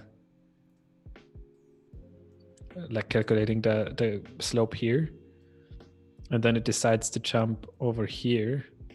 Has I don't know. And then it jumps over here. So it keeps jumping up for some reason. Interesting. Well, it keeps jumping up because it's... So if we started at the bottom, right, and we step too far, yeah, the next rate is going to be above, always. That's what he's suggesting. Steps too far. It's always going to be higher because there's nothing below that when you step too far. When you step outside of the bounds, it's always going to go above it. Up. Yeah. Huh. So interesting. You want to always be below. Rather. So even if you like hit the mark just behind the upward curve, you're staying within that parabola, right? So if you're you want to stay within the lines because when you have what he's saying is if you pick the rate or a step that's too far out, you're gonna get opposite, and it's just gonna get exponentially worse and worse. Oh, that's funny. Okay. That's nice visualization. Ah, there you go. If the learning rate is too high, it may also bounce around rather than actually diverge. Shows how this has the result of taking many steps to train successfully. Yep. Right. It'll work. It's just going to take way longer. Yeah. Huh. Oh, nice. We finished that one pretty quickly. No, that was only 7 though. The player of this to an end-to-end example. That's the big one now. And then I think we're done with this. Well, we've got like another hour and 20 minutes anyway, so we're good. Cool. We've seen how to use gradients to find a minimum. Now it's time to look at an SGD example and see how finding a minimum can be used to train a model to fit data better. Let's start with a simple synthetic example model. Imagine you were measuring the speed of a roller coaster as it went over the top of a hump. It would start fast and then get slower as it went uphill. It would be slowest at the top and then would speed up again as it went downhill. You want to build a model of how the speed changes over time. If you were measuring the speed manually every second for 20 seconds, it might look something like this. Torch.make a range from 0 to 20, .float, and then printing it out, just doing it all in one line. He loves that.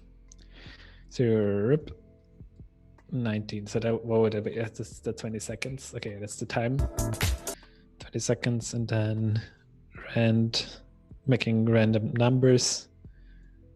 20 random numbers times 3 plus 0.75 times time minus 9.5 to the power of 2 plus 1. Is that a understandable function for you? It looks like it makes some sort of logical curve. Hold on. I plugged in a monitor and I may have broken everything. Oh. Intermission. No, we're still good. We're good. Yeah, good. So does that make sense for you?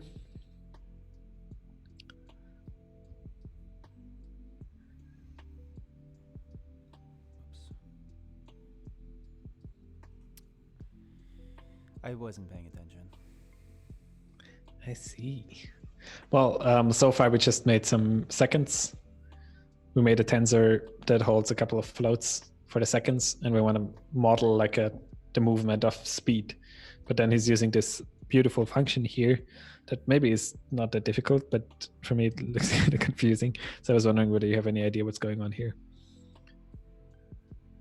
But since you weren't paying attention, I guess we can just try going over it. So it's trying to make the speed, like the points of like corresponding to the timestamp. So he wants to make some random values that represent the speed of the thing at that specific time. But this is like a slope in there, right? So this is probably like a very normal slope thing. Take a number times 3 plus kx, is that this? Kx mx plus d. I'm confused. All day today. It's all good. Let's okay, I understand what's going on. I don't know what's the function, but he's making this. Right. So okay, so we got plot that scatter, time that speed, so torch that ran. So he's just picking, it seems like if you scroll a little bit up. More? Yeah, so time, he's got yeah, I got that. Range, that easy. And then he's just picking random numbers.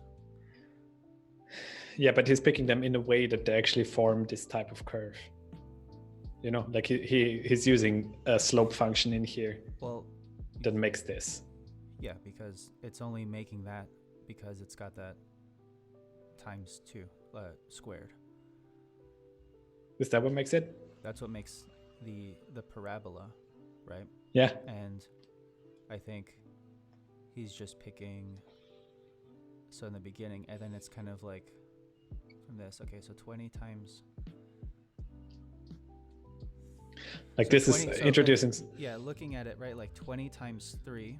That's just at taking the one of the numbers, right? 20 times 3 is 60 plus 0.75 times. No, I don't think that's what it does. Like I think it picks a random number between 0 and 20. I think this is what this does.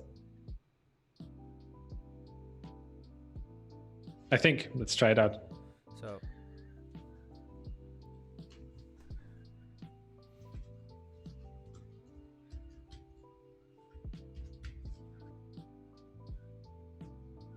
okay, so it makes 10 random numbers, right? Looks like it makes 10. So this one makes 20 random numbers. Between between what? Just random numbers? Wow, this goes. I saw one that was like +2. So it's not between 0 and 1? no. And it's -1 here. I wonder what's the spread of these numbers.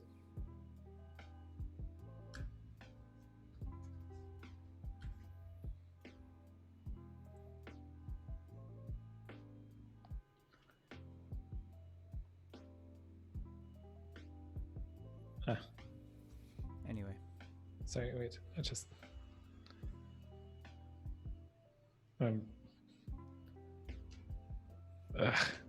Come here. All right. No.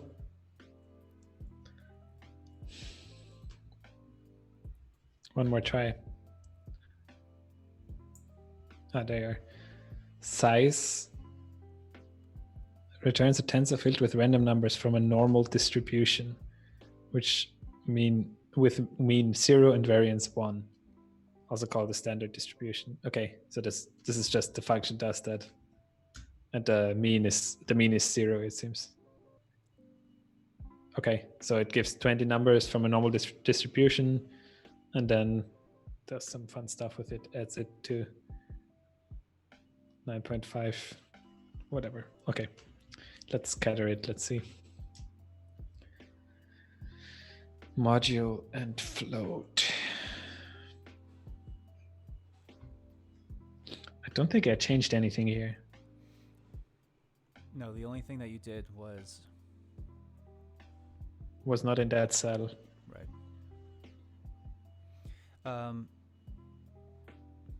Scroll up. This is the beginning, right? I think I didn't run that. Yeah, I think I didn't. I probably forgot to run it.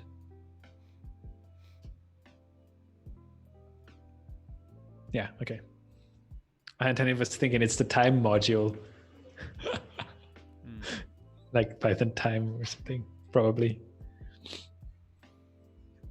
Okay. We've added a bit of random noise since measuring things manually isn't precise. Sorry. This means it's not that easy to answer the question, what was the roller coaster speed? Using SGD, we can try to find a function that measures our observations. We can't consider every possible function, so let's use a guess that will be quadratic. For example, a function of the form a times time plus 2. Okay, so I think this is what he's doing here.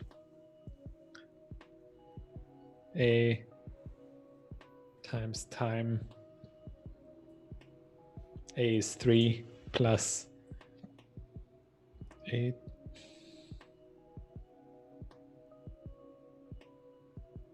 What are you trying to figure out? Whether this function is what he applied up there. But so I don't think so. What is it? A times yeah, it is. Time plus. Yeah.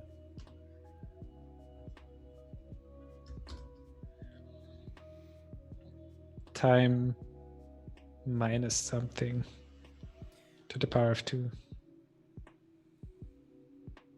Plus b times time. I don't no. Scroll down. What does it say around that? We want to distinguish clearly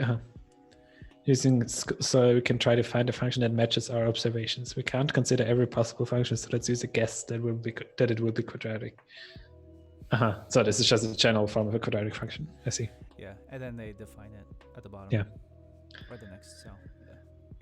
We want to distinguish clearly between the function's input, the time when we're measuring the coaster's speed, and its parameters, the values that define which quadratic we're trying.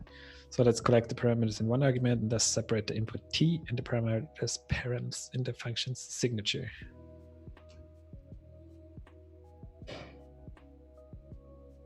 Right. Do you want to read some? Sure. Cheers. In other words, right? Yeah. Cool. In other words, we've restricted the problem to finding the best imaginable function that fits the data. To find the best quadratic function. This greatly simplifies the problem, since every quadratic function is fully defined by the three parameters a, b, and c. Thus, to find the best quadratic function, we only need to find the best values for a, b, and c. Okay? If we can solve this problem for the three parameters of a quadratic function, we'll be able to apply the same approach for other, more complex functions with more parameters, such as a neural net. Let's find the parameters for f first, and then we'll come back and do the same thing for the MNIST dataset with a neural net. We need to define first what we mean by best. We define this precisely by choosing a loss function, which will return a value based on a prediction and a target, where lower values of the function correspond to better predictions. For continuous data, it's common to use mean squared error. Okay? Sorry, I had these things in there. You're just pretty loud in my ears. Oh, sorry. No, it's all Am I good. too loud? And it seems, you know what is also on the stream, I have my mic lower so that it's not picking up the background noise. So it's going to sound louder to you. Yeah. Okay, so function mean squared error, predictions and targets, predictions minus targets squared times mean. Okay? Yeah, mean squared error. Okay. Cool. So step one, initialize the parameters. So that looks good. Yeah. So it makes sense so far? I think I'm in a pretty good spot. Yeah? Cool. So let's initialize the parameters. First, we initialize the parameters to random values and tell PyTorch that we want to track their gradients using requires grade. Okay? So I forgot to run this. I think we're going to need it. Okay. So there's the same thing we did before, yes. And this rand n makes a random normal distribution, and we get three values. Yep. Okay, so we're just, okay, so let's run that. So we keep the original ones, cloning them, calculate the predictions. Step 2.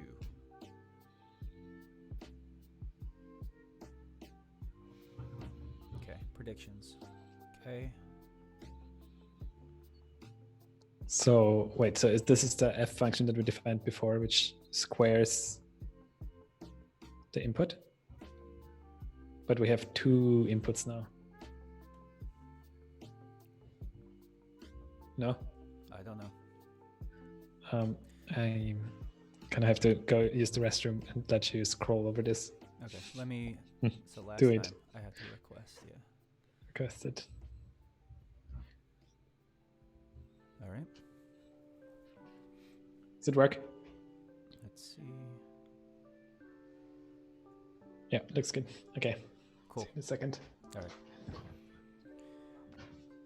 Okay, so let's create a little function to see how close our predictions are to our targets and take a look. All right, so show predictions. AX is equal to none. If AX is none, plot subplots. Okay, AX dot scatter. Time and speed. AX dot scatter time to NP.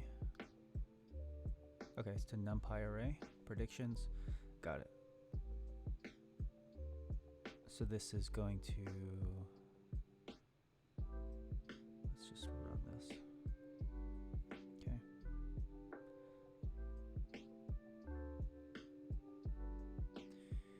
So time. So time is red, and it seems. What is this? Is speed blue? I don't know. Okay, this doesn't look very close. Our random parameter suggests that the roller coaster will end up going backwards since we have negative speeds. Right, okay, so time is in red, so as we're going, I guess further, it's confusing. And then speed is in blue, so speed goes, it kind of goes negative. Let's do it again. Oops. Okay. See the different graphs we get. Clone over the originals.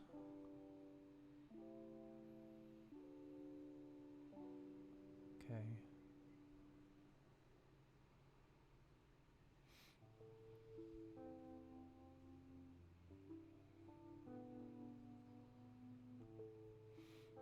Okay, so kind of similar, but we are getting, I think, a bit more negative here, but the red line kind of evened out, which is kind of interesting. Okay. So Martin, to catch you up, all I did was just run this twice with different parameters. Run prediction, this, and then run it twice. And it seems like here, time is plotted in red, and then the speed is plotted in blue. And the problem with this is our random parameter suggests the roller coaster will end up going backwards since we have negative speeds. So let's see how that gets. Where's the negative speed? Sorry, can I? So I think, yeah, you could scroll. I think so. I think blue is speed, and it seems like it dips below 0 I see. at some point. Okay. So the graph that they originally had was like, hold on. I hate when sneezes just go away on their own. It's so dissatisfying. So the original graph had blue and red a bit more drastic. So it actually like dipped pretty low. So let's see how they address that here. Okay, cool. So we're using that function to calculate the loss. And here it seems it's this 690. Okay. We'll need to know the gradients. Okay, so let's calculate the gradients. Oops.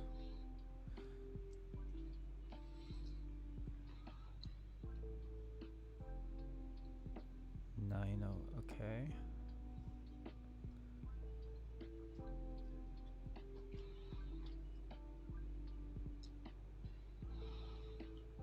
Okay. So what's it doing there?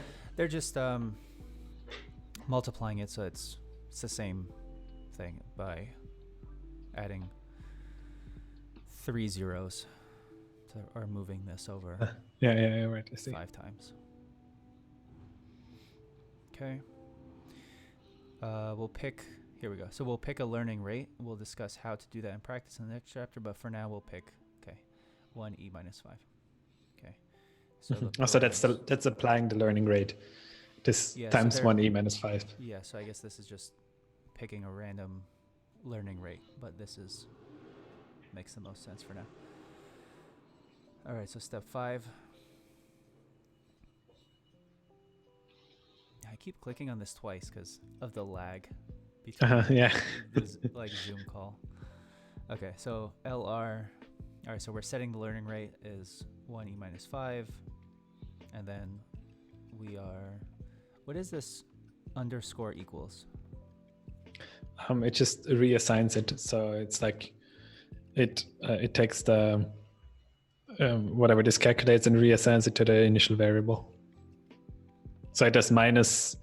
It takes this params.data removes this, whatever the outcome of that is, like minus is this, and then reassigns it to that variable. Yeah, wait, sorry, I'm probably tired and not explaining it well, but let me just show you. Let me just show you this. Like that, you're gonna understand it right away.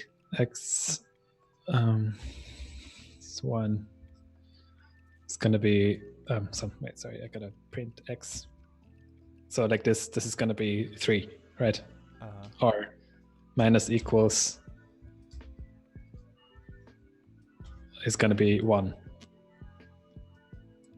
Oh, so what's interesting? The same as doing. Is that minus or is that underscore? Minus. Ah, okay. So it's at the same. I didn't realize that the minus was at the same level as the bottom line. So I thought it was underscore. I see. Okay, that would be weird. Yeah. Yeah. And then I was like thinking that it's a way that Python like addresses the like value versus like the pointer in memory thing, like the weird reassigning values in variables in Python. Anyway, nothing I know of, at least. You will after reviewing the Go course in 2 weeks. Nice.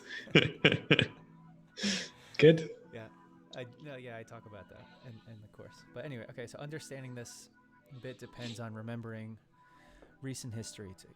Okay, so actually before we get in that, params.data minus equals the learning rate times params.data, and then the gradient is reset to 0 to none. So that I'm assuming it just kind of like that's the step that we're applying, right? And then we're starting fresh with a none gradient, so that when we go on to the next iteration, it will get us a new gradient. Right. This is the step, is what you're saying, right? That this line is applying the stepping the parameters. Is that what you're saying? And resetting the gradient. Yeah. And then now it's going to relearn, go back in the next iteration to test. With the new parameters, yeah. Right. Yeah. Which makes sense. So they're stepping. Okay, yeah, that makes sense. So it's always a minus learning rate. Does it have to be? I think it's just about changing it. It could go either way. Yeah, you're right. I think. Yeah, because if it's on that, well, I guess, we're always looking for a value on that. Are we always looking at it as a parabola, as this like perfect parabola? I don't think so. No, I don't think so. In this case, it is 1. And in your,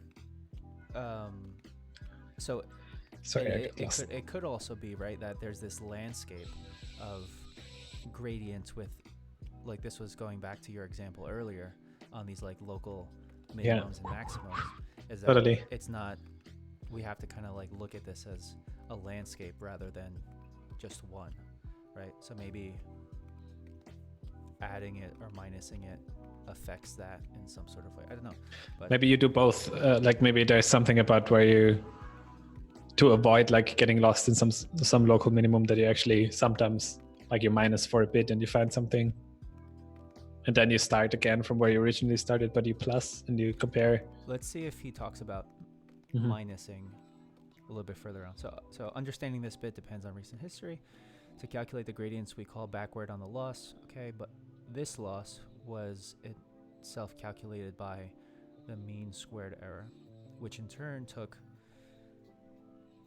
predictions as an input, which was calculated using taking as an input params, which was the object on which we originally called required grads, which is Requires grad. This is so like. This is a typo. Right.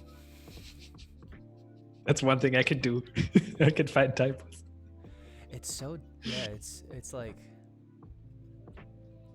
these sentences are so long and they're dense and they're difficult to read right now. But anyway. Okay, let's just scroll down. Let's see if the loss has improved. Let's see. That's it? 685. What was it above? Up. Is No, that no, it? Up. I think that is it. Lost that backward? No, That's 691. It. Okay. So 691, so it has improved. It's 685 now. Yeah, Okay, it's cool. a bit lower. So let's look at, that was the original graph that was showing it going down. I see. Okay. Wait, so the red one is the time? I don't know. I also have no idea what we're trying to get with these. Is the red where we're trying to get blue to match up with? I mean, the red one looks very much like time. Like that's just, but that's a straight line. Sure, but that goes starts at 0. There's a positive slope on there, so I don't know why time. Well, time has just a positive slope because we got numbers, like it's seconds. It moves ahead, so it goes from 0. Isn't that what the? Right, you're right. It's the x-axis. Yeah. You're right. So I don't know. Maybe it's not the time. Maybe it's like one is the parameters and one is the speed or something. I think. But it's confusing. Scroll down, and maybe when things are more optimized, they'll be like, oh, well, now look at how the blue and the red, and we'll kind of understand it. Okay, so what are we doing here? We're applying the step here. Okay, so there's this predictions, use this function, passing in the time and the parameters, whatever the parameters are at the moment. Loss, calculate the loss using this mean squared error that takes in the predictions that we calculated from taking in the parameters and the speed, makes this backward thing, then does the step, updates the parameters, resets the gradient. If we want to print out the things, then print the loss and return the predictions. Okay.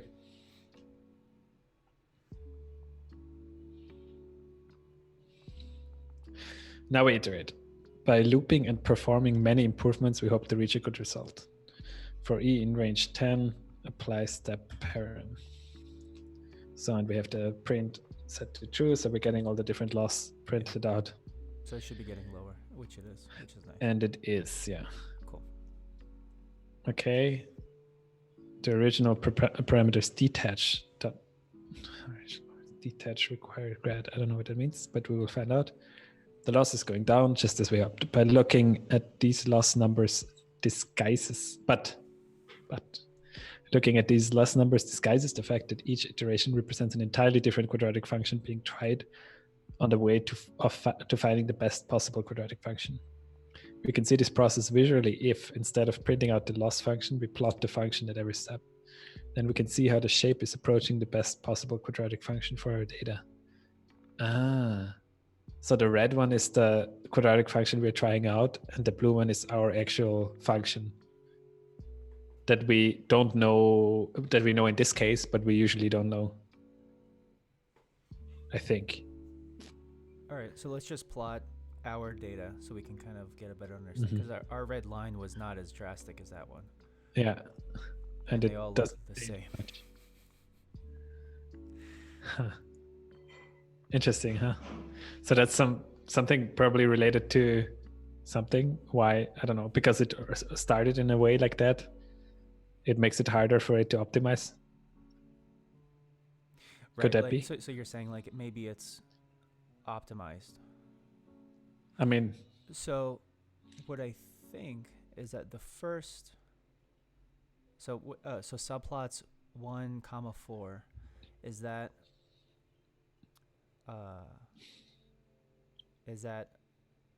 we're taking the initial value and then plotting up to the fourth step.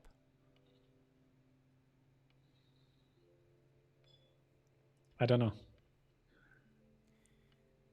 Should we try playing with this? What if 10, it is 6? Yeah, or 10. 6 or whatever, because we have 10, I think. Let's try 10.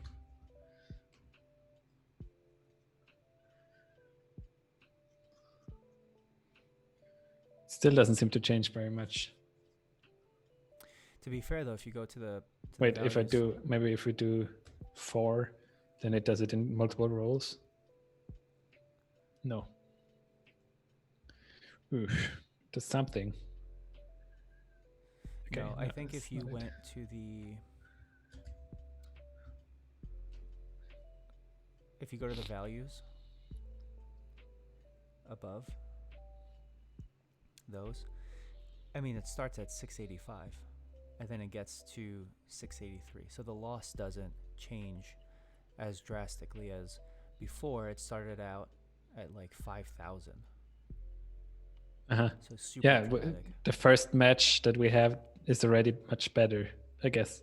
And then it just kind of improves, but very slightly. So you can try running this again all the way up, I think, back 2 steps. Let's just peek ahead what the stop says.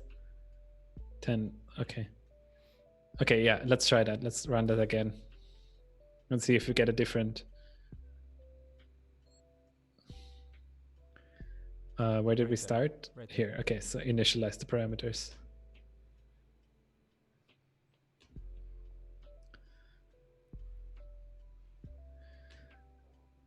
Let's see what you get now.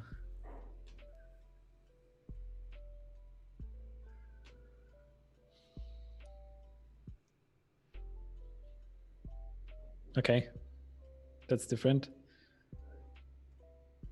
So let's see what this one does when we optimize it. Did you see it? It's like that. Mm-hmm. Okay.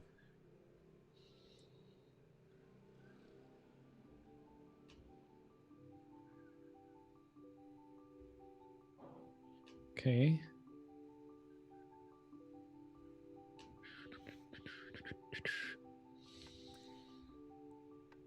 Yeah, this looks like it's gonna be like the graphs are gonna change drastically. Mm-hmm.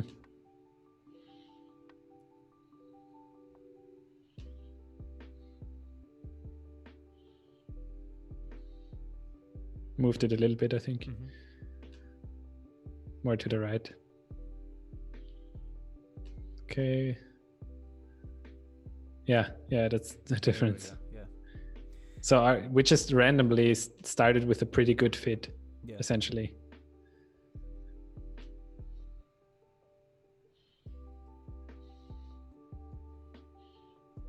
Yeah, and then it ends up looking similar to how ours looked like before. Nice. Okay, cool.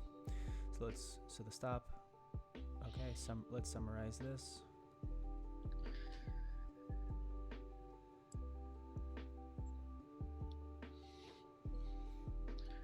Okay, so we'll look at this again, Last gradient step, repeat. So this is what we just did. Well, we actually did the whole thing repeat again. To summarize, at the beginning, the weights of our model can be random, training from scratch, or come from a pre-trained model, transfer learning. In the first case, the output we'll get from our inputs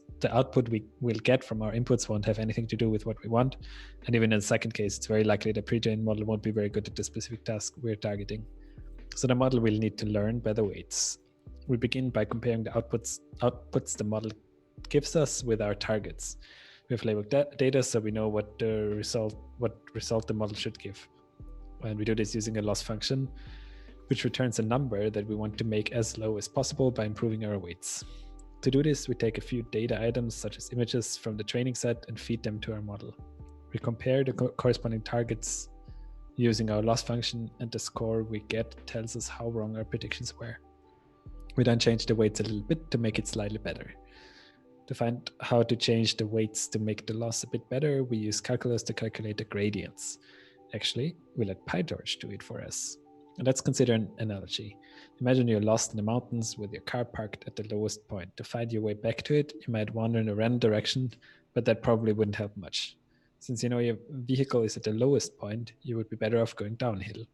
By always taking a step in the direction of the steepest downward slope, you should eventually arrive at your destination. We use the magnitude of the gradient meaning the steepness of the slope, to tell us how big a step to take. Specifically, we multiply the gradient by a number we choose, called the learning rate, to decide on the step size. We then iterate until we have reached the lowest point, which will be our parking lot, and we can stop. All of that we just saw can be transposed directly to the MNIST dataset, except for the last plus function. Let's now, or next time, see how we can define a good training objective. Okay. Phew. All right. That was stochastic gradient descent. That was chapter. A heavy section. Yeah, that was. I feel like I did not understand a lot of it so far. Interesting. I get some concepts. Looking at the code helps sometimes, and sometimes it's just confusing because I don't know like what these tensors are made of, for example. Yeah, I think so. I think with that, what's helped me understand those things is to look at what it actually looks like in the code. Like what is a tensor in PyTorch? Yeah, I have the feeling this is gonna be probably pretty dense as well. Yeah, dense, messy, like for somebody just looking at it, 100%. But like, let's just maybe take a quick look just to. But I've looked at my share of Python code, but I'm still like a little. Do I really want to dive into a huge project like that? To read from the code. And where to even start? Where do you even start? Torch, maybe. I'm sure you can read about it somewhere, but yeah, this is kind of like what I expected. Quantization. That's where you think this is? I have no clue. Observer.py. Yeah. No, I guess maybe you can search in there, huh? Like PyTorch. Can I search in the code? I was wondering this last night too, and I'm not sure that you can. But there's at least I can search in the repository. I know that.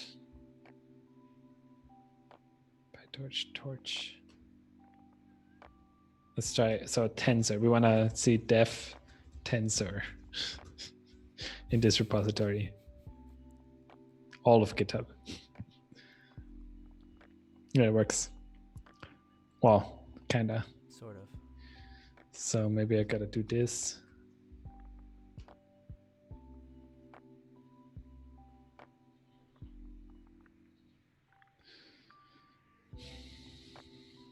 There's something.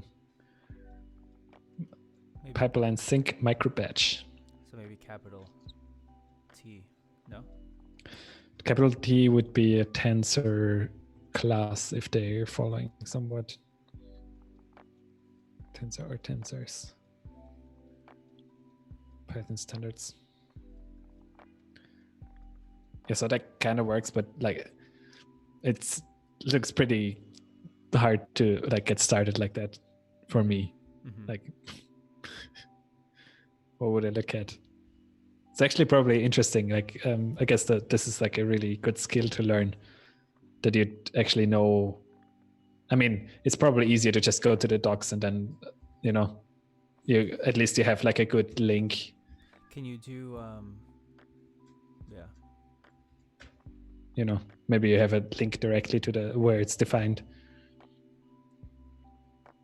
Oh, there you go. Torch that tensor. Torch the tensor. Default tensor type. Yeah, right there. The fourth one. Torch the tensor.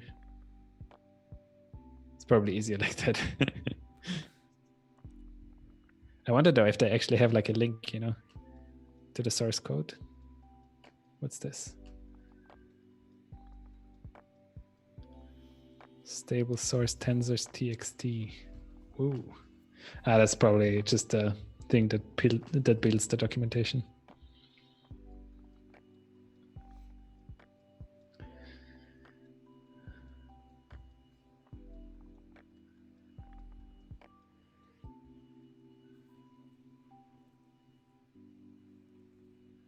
Yeah, I mean if you're actually getting into this is probably worth it to read over this documentation here, huh? Mm-hmm. Eventually, at least. On the top. Not at the point that we're at. Yeah. One of the first, torch.tensor is a multi-dimensional matrix containing elements of single data type.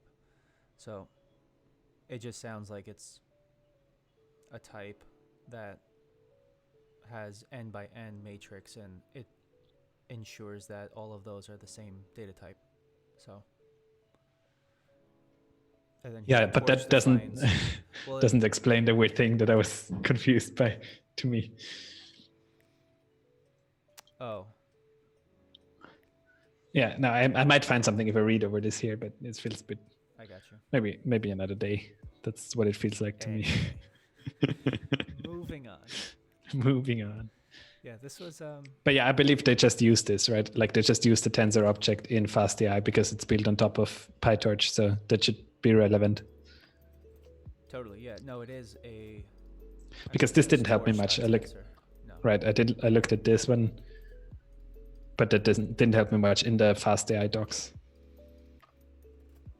He also said something though that like all the documentation is built with using Jupyter notebooks. No, okay. That's just this document, I see. Okay, anyways. Probably better in this case if you actually want to understand something to go like peel off this layer of FastAI and look at the PyTorch docs. Sure. All right. Sounds good. Okay, what did we do? Quick recap. Nick, do you want to give a quick recap? We learned what stochastic gradient descent is.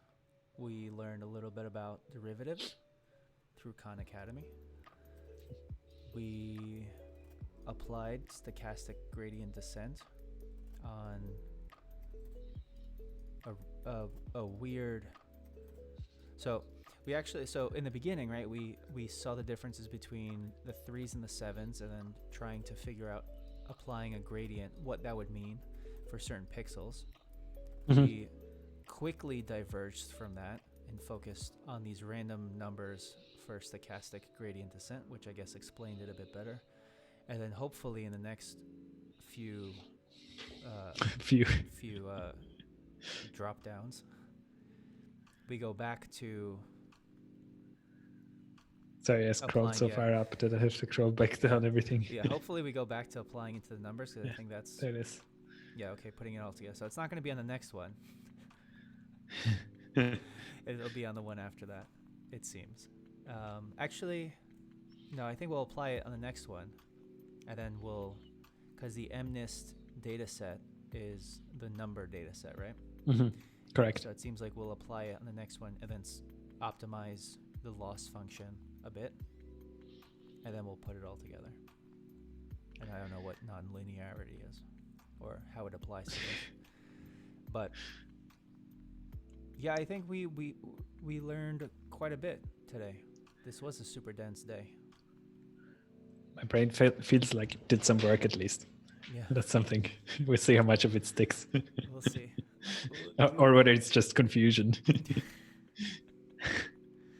Could be. All right, cool. All right. So next time, on the next stream, we'll be doing the MNIST loss function. Yes.